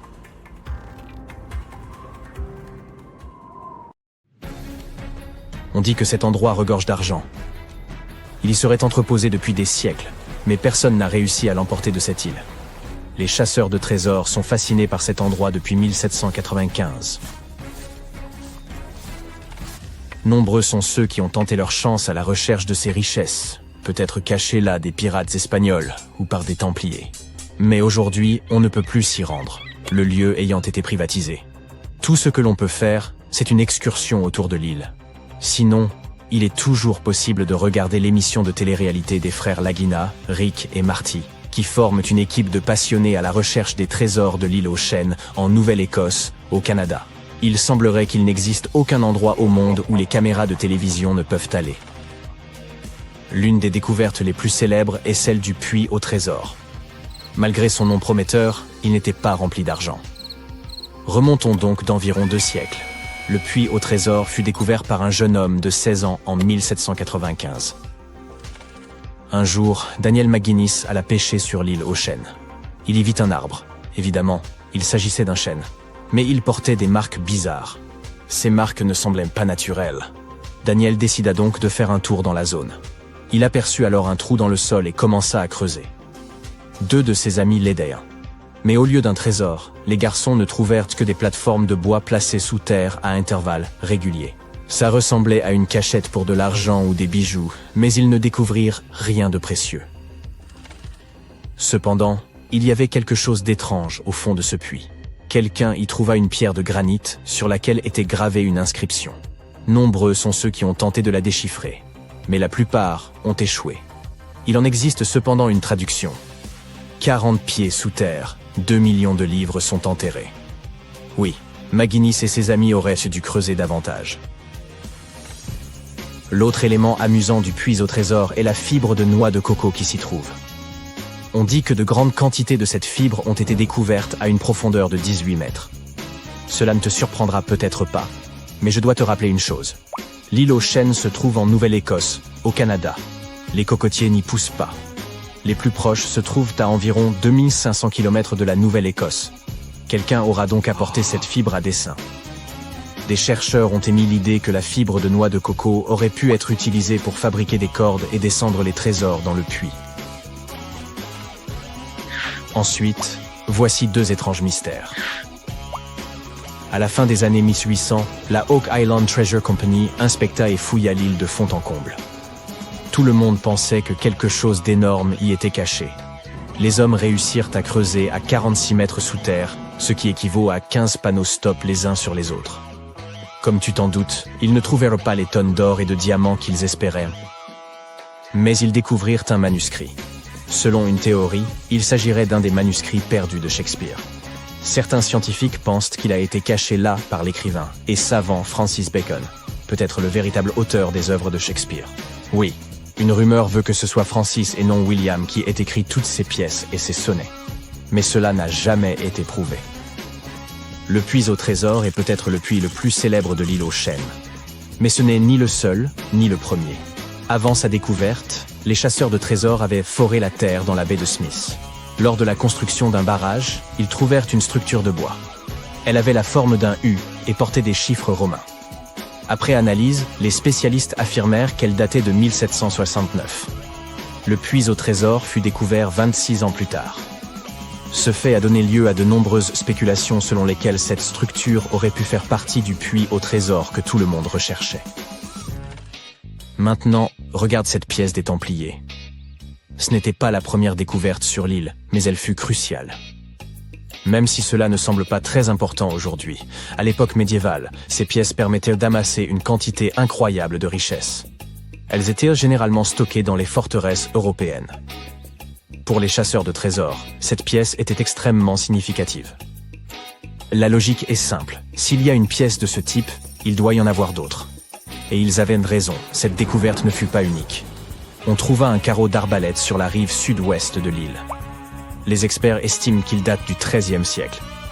Mais là encore, ce n'est pas ce que cherchaient les chasseurs de trésors. On découvrit d'autres pièces sur l'île. Rick et Marty Lagina sont tombés sur celle-ci dans un marécage. Elle est en cuivre et provient cette fois d'Espagne. Au départ, ils ne purent déchiffrer que le chiffre 8 sur sa surface.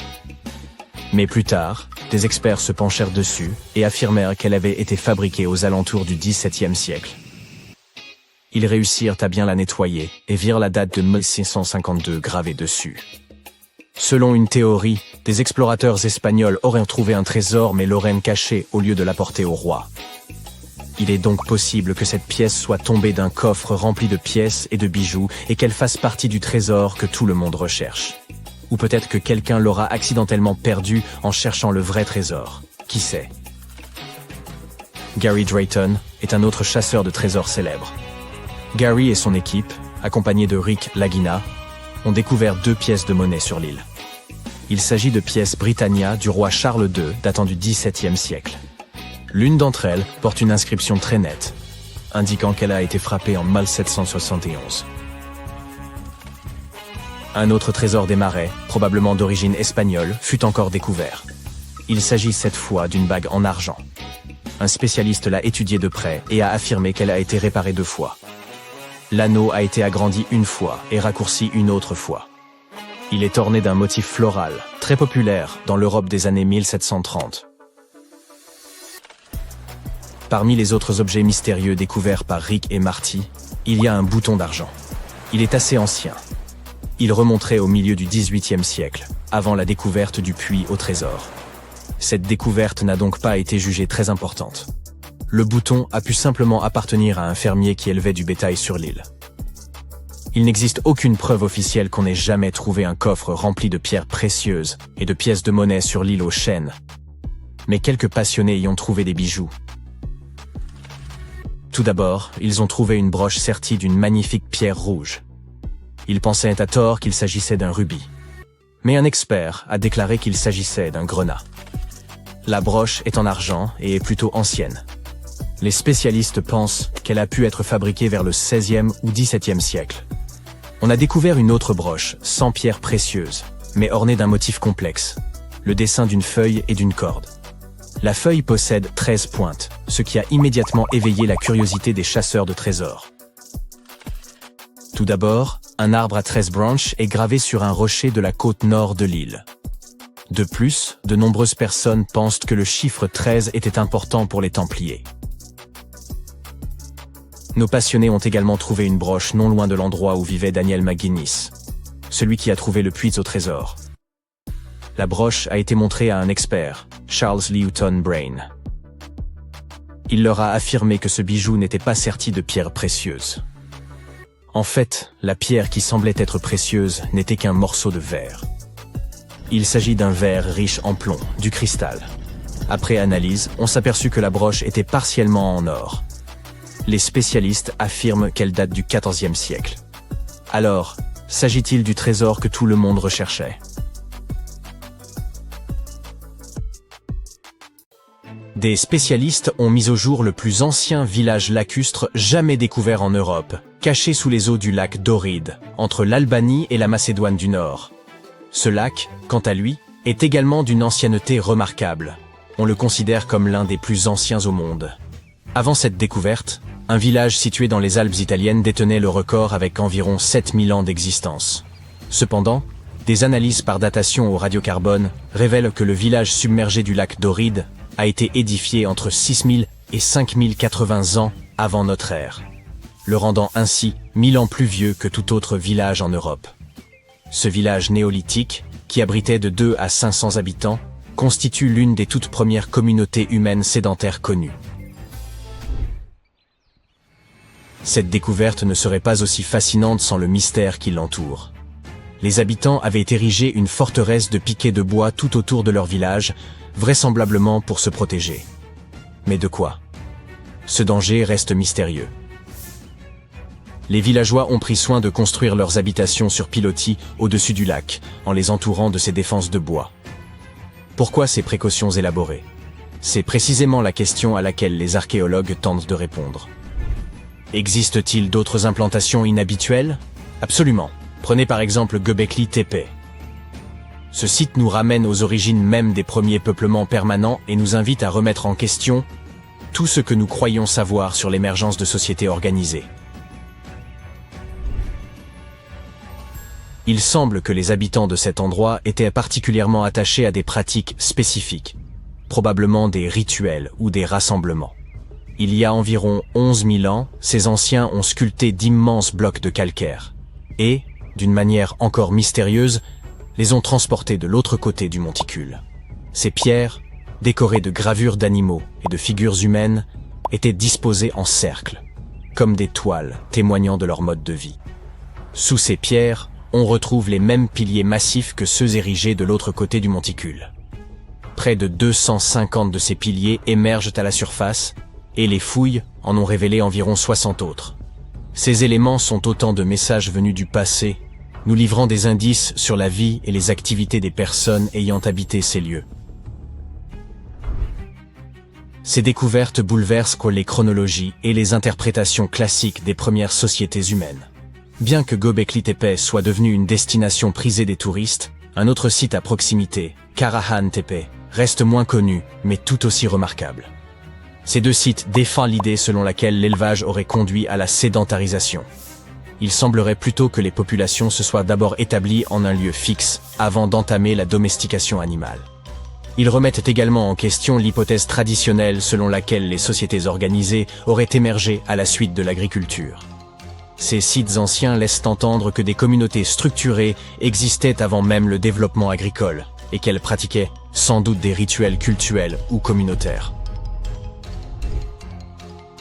Ces structures suggèrent des fonctions complexes et polyvalentes plutôt que simplement religieuses. Les gens se rassemblaient dans ces lieux pour discuter et raconter des histoires, favorisant une identité collective.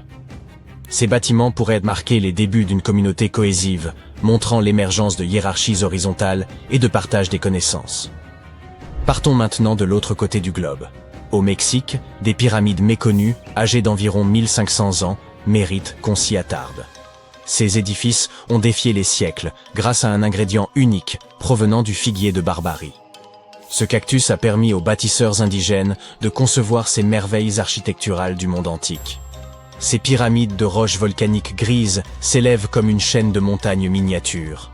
En nous approchant, on distingue les marches parfaitement gravées dans la roche dure, formant un escalier monumental sur la plus haute pyramide. Deux autres structures, appelées la Maison du Vent et la Maison de la Nuit la plus longue, illustrent également cette maîtrise. Selon la légende, ces structures abritaient des trésors. Ce n'est pourtant qu'au début des années 2000, avec les fouilles entreprises par des archéologues mexicains, que leurs secrets ont commencé à être dévoilés. La Maison des 13 cieux, édifiée autour de 540 avant notre ère, servait à marquer le passage du temps. À une époque où les horloges et les calendriers n'existaient pas, les anciens se référaient aux astres pour repérer les dates importantes. Cette pyramide agissait comme un calendrier cosmique. Ses angles étaient alignés avec les solstices et les dates essentielles pour les semailles et les récoltes. Aujourd'hui encore, en montant ces marches, le soleil s'aligne parfaitement avec un coin spécifique de la pyramide. Mais ces édifices ne se contentaient pas de suivre le cours du temps. Les archéologues Quiroz et Zepeda cherchent à en percer les mystères. Parmi les artefacts découverts, ils ont constaté que les anciens bâtisseurs utilisaient une substance adhésive provenant des feuilles du figuier de Barbarie pour solidifier leur construction, une technique encore employée par certains peuples autochtones. Les révélations se succèdent. La maison des 13 cieux a même livré un squelette, plus ancien que la pyramide elle-même, d'environ un millénaire. Ce détail indique que les anciens ont transporté ce corps pendant près de 950 ans, ajoutant ainsi un autre mystère à ce site fascinant. Prochaine étape, la Duna de Bologna, une dune espagnole recelant des ruines romaines enfouies. Située aux confins de l'Europe, face à l'Afrique du Nord, cette formation sablonneuse dépasse les 30 mètres de hauteur et 200 mètres de largeur. Sous l'effet des vents, la dune se déplace, dévoilant progressivement des fragments d'histoire profondément enfouis. Avec le changement climatique, ces vents s'intensifient, accélérant la migration de la dune et révélant des traces des anciens habitants de cette région. Les archéologues, en fouillant cette zone, ont mis au jour d'antiques sépultures. Imaginez parcourir ce dédale de sable pour tomber sur ces tombes chargées d'histoire. Le sable, tel un gardien, a protégé des ossements, des bijoux et des pointes de flèches. Mais ce n'est pas tout. À proximité se trouve un site archéologique du IIe siècle avant notre ère, datant de l'époque où les Romains s'y étaient établis. Ils y avaient bâti une ville complète, avec des thermes, un théâtre et un temple, le tout érigé sur les vestiges d'un ancien établissement phénicien.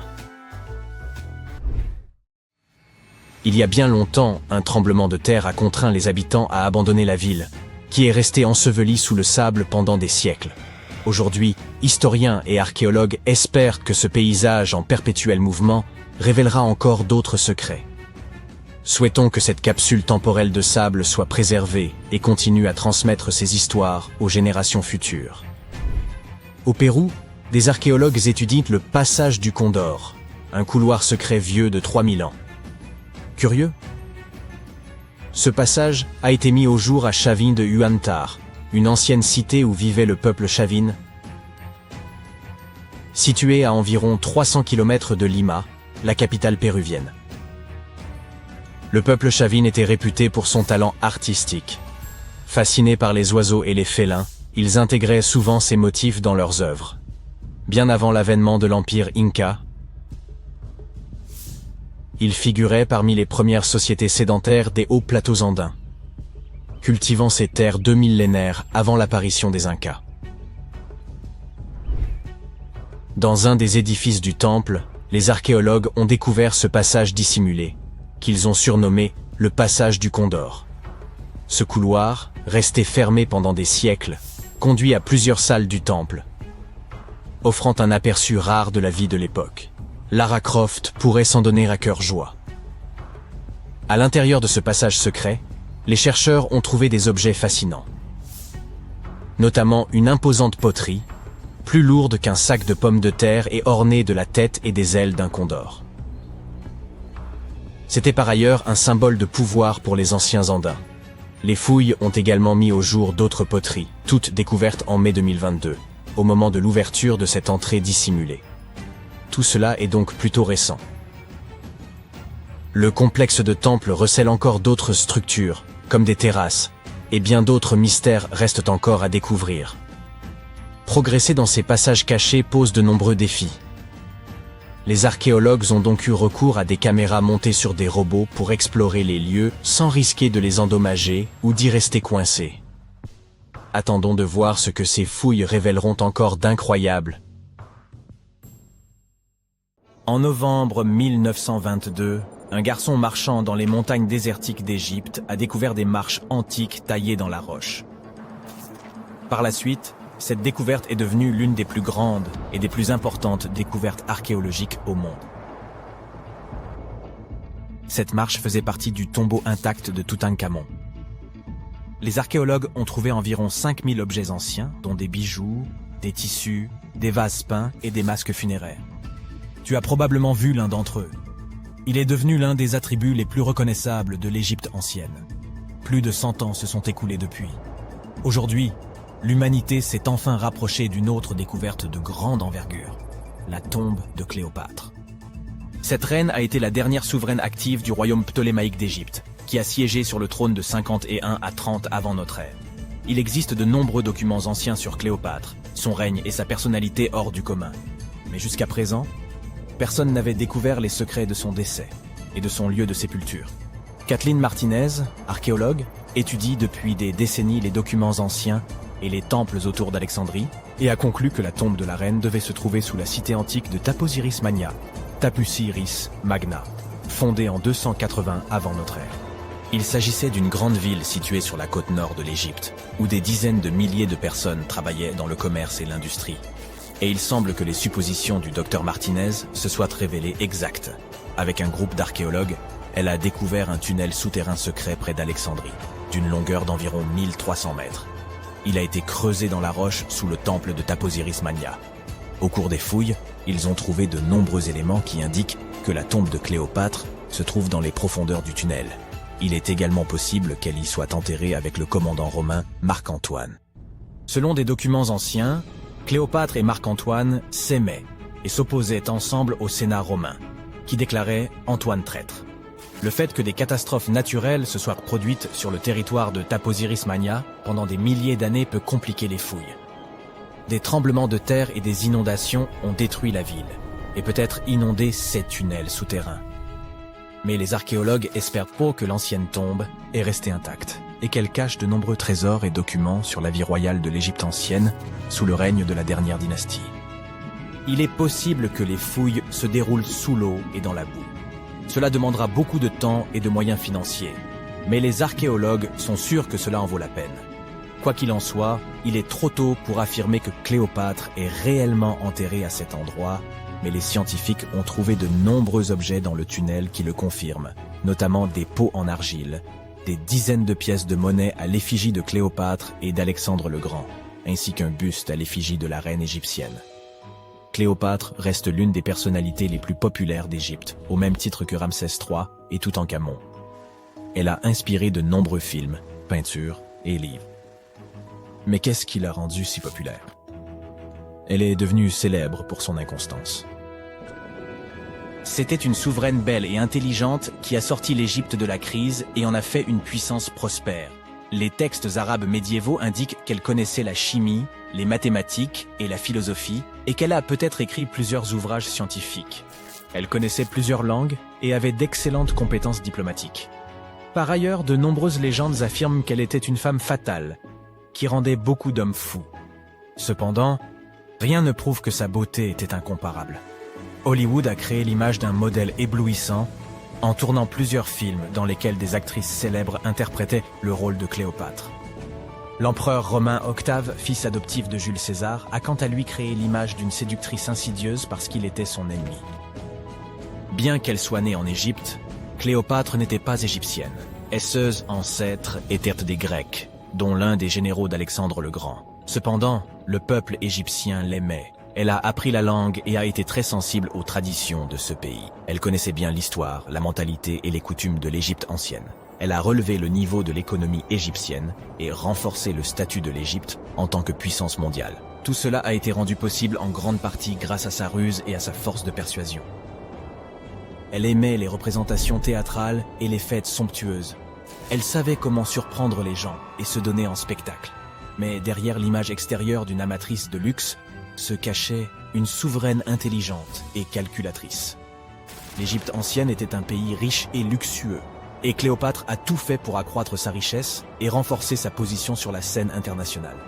Par exemple, une fois, elle était en conflit avec son frère Ptolémée XIII. Sachant qu'elle ne pourra pas lui résister, la reine a décidé d'attirer Jules César à ses côtés. L'empereur romain est arrivé à Alexandrie, où Cléopâtre voulait le rencontrer. Mais Ptolémée a eu vent de ses projets et a voulu l'empêcher de se rendre auprès de César. Au lieu d'une arrivée riche et bruyante, Cléopâtre décide de passer inaperçue. Elle s'enveloppe dans un tapis ou un sac de lin que les serviteurs de l'empereur transportent dans les appartements privés de César. Cléopâtre sort du tapis et impressionne l'empereur romain par sa beauté et sa détermination. Ils tombent amoureux l'un de l'autre et deviennent de proches alliés. Quelque temps plus tard, elle impressionne un autre Romain influent à des fins diplomatiques. Elle se rend à la rencontre de Marc-Antoine sur une barge dorée au voile pourpre et aux rames d'argent. Cléopâtre est habillée à l'image d'Aphrodite et est assise sous un magnifique dais. Zeus, serviteur, déguisé en Cupidon, souffle dans son éventail et brûle de l'encens. Mais Cléopâtre a créé un tel spectacle pour une raison bien précise.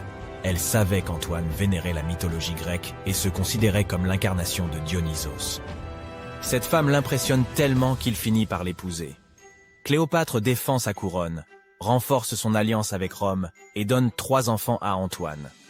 En Égypte, ils organisent de grandes fêtes et jouissent de la richesse et du pouvoir. Cependant, la relation d'un haut fonctionnaire avec la reine égyptienne provoque un scandale à Rome. Comme Octave est le principal adversaire d'Antoine dans la lutte pour le pouvoir, il exploite la situation pour ternir la réputation de son concurrent. Il utilise la propagande pour faire de Cléopâtre une séductrice insidieuse aux yeux des citoyens romains. Il accuse Antoine d'avoir succombé à ses charmes. Le Sénat romain soutient Octave et déclare Cléopâtre ennemie. En 33 avant notre ère, ce conflit atteint son apogée lorsque la marine d'Antoine affronte la flotte d'Octave. Ce dernier l'emporte et oblige son ennemi à fuir en Égypte avec Cléopâtre. Selon certaines sources, il se serait réfugié près d'Alexandrie. Poursuivi par les Romains, il se cache dans l'un des palais de Cléopâtre et trouva la mort. Certaines légendes racontent que Cléopâtre était experte en poison. Elle aurait provoqué la morsure d'un serpent venimeux, une vipère ou un cobra égyptien. Selon une autre légende, Elle se serait piquée avec une aiguille empoisonnée. Une théorie veut que Cléopâtre ait toujours transporté une ampoule de poison dans sa brosse à cheveux. Lorsqu'elle était coincée, elle imbibait l'aiguille de ce poison et se piquait. Rien de tout cela n'est certain. Les scientifiques tentent toujours de découvrir la vérité. Peut-être que lorsqu'ils atteindront la tombe de Cléopâtre, le monde obtiendra plus de réponses sur son destin tragique. Elle est considérée comme la dernière souveraine d'Égypte. Après sa mort, Octave pille ses palais et ses temples et retourne à Rome, où il devient le principal empereur. Il gouverne le pays avec succès et en élargit les frontières. Son règne s'est achevé à l'âge de 75 ans. L'histoire du monde aurait été différente si Cléopâtre et Marc-Antoine n'avaient pas perdu cette bataille navale. À propos, saviez-vous qu'il s'est écoulé plus de temps entre le règne de Cléopâtre et le volume de Neil Armstrong sur la Lune qu'entre le règne de la reine égyptienne et la construction de la grande pyramide de Gizeh? Armstrong a posé le pied sur le satellite de la Terre en 1969, soit 2038 ans après la naissance de Cléopâtre. Et la construction de la pyramide a eu lieu en 2560 avant notre ère. Imagine la longueur de l'histoire de l'Égypte ancienne. Cléopâtre est plus proche de nous dans le temps que les pyramides.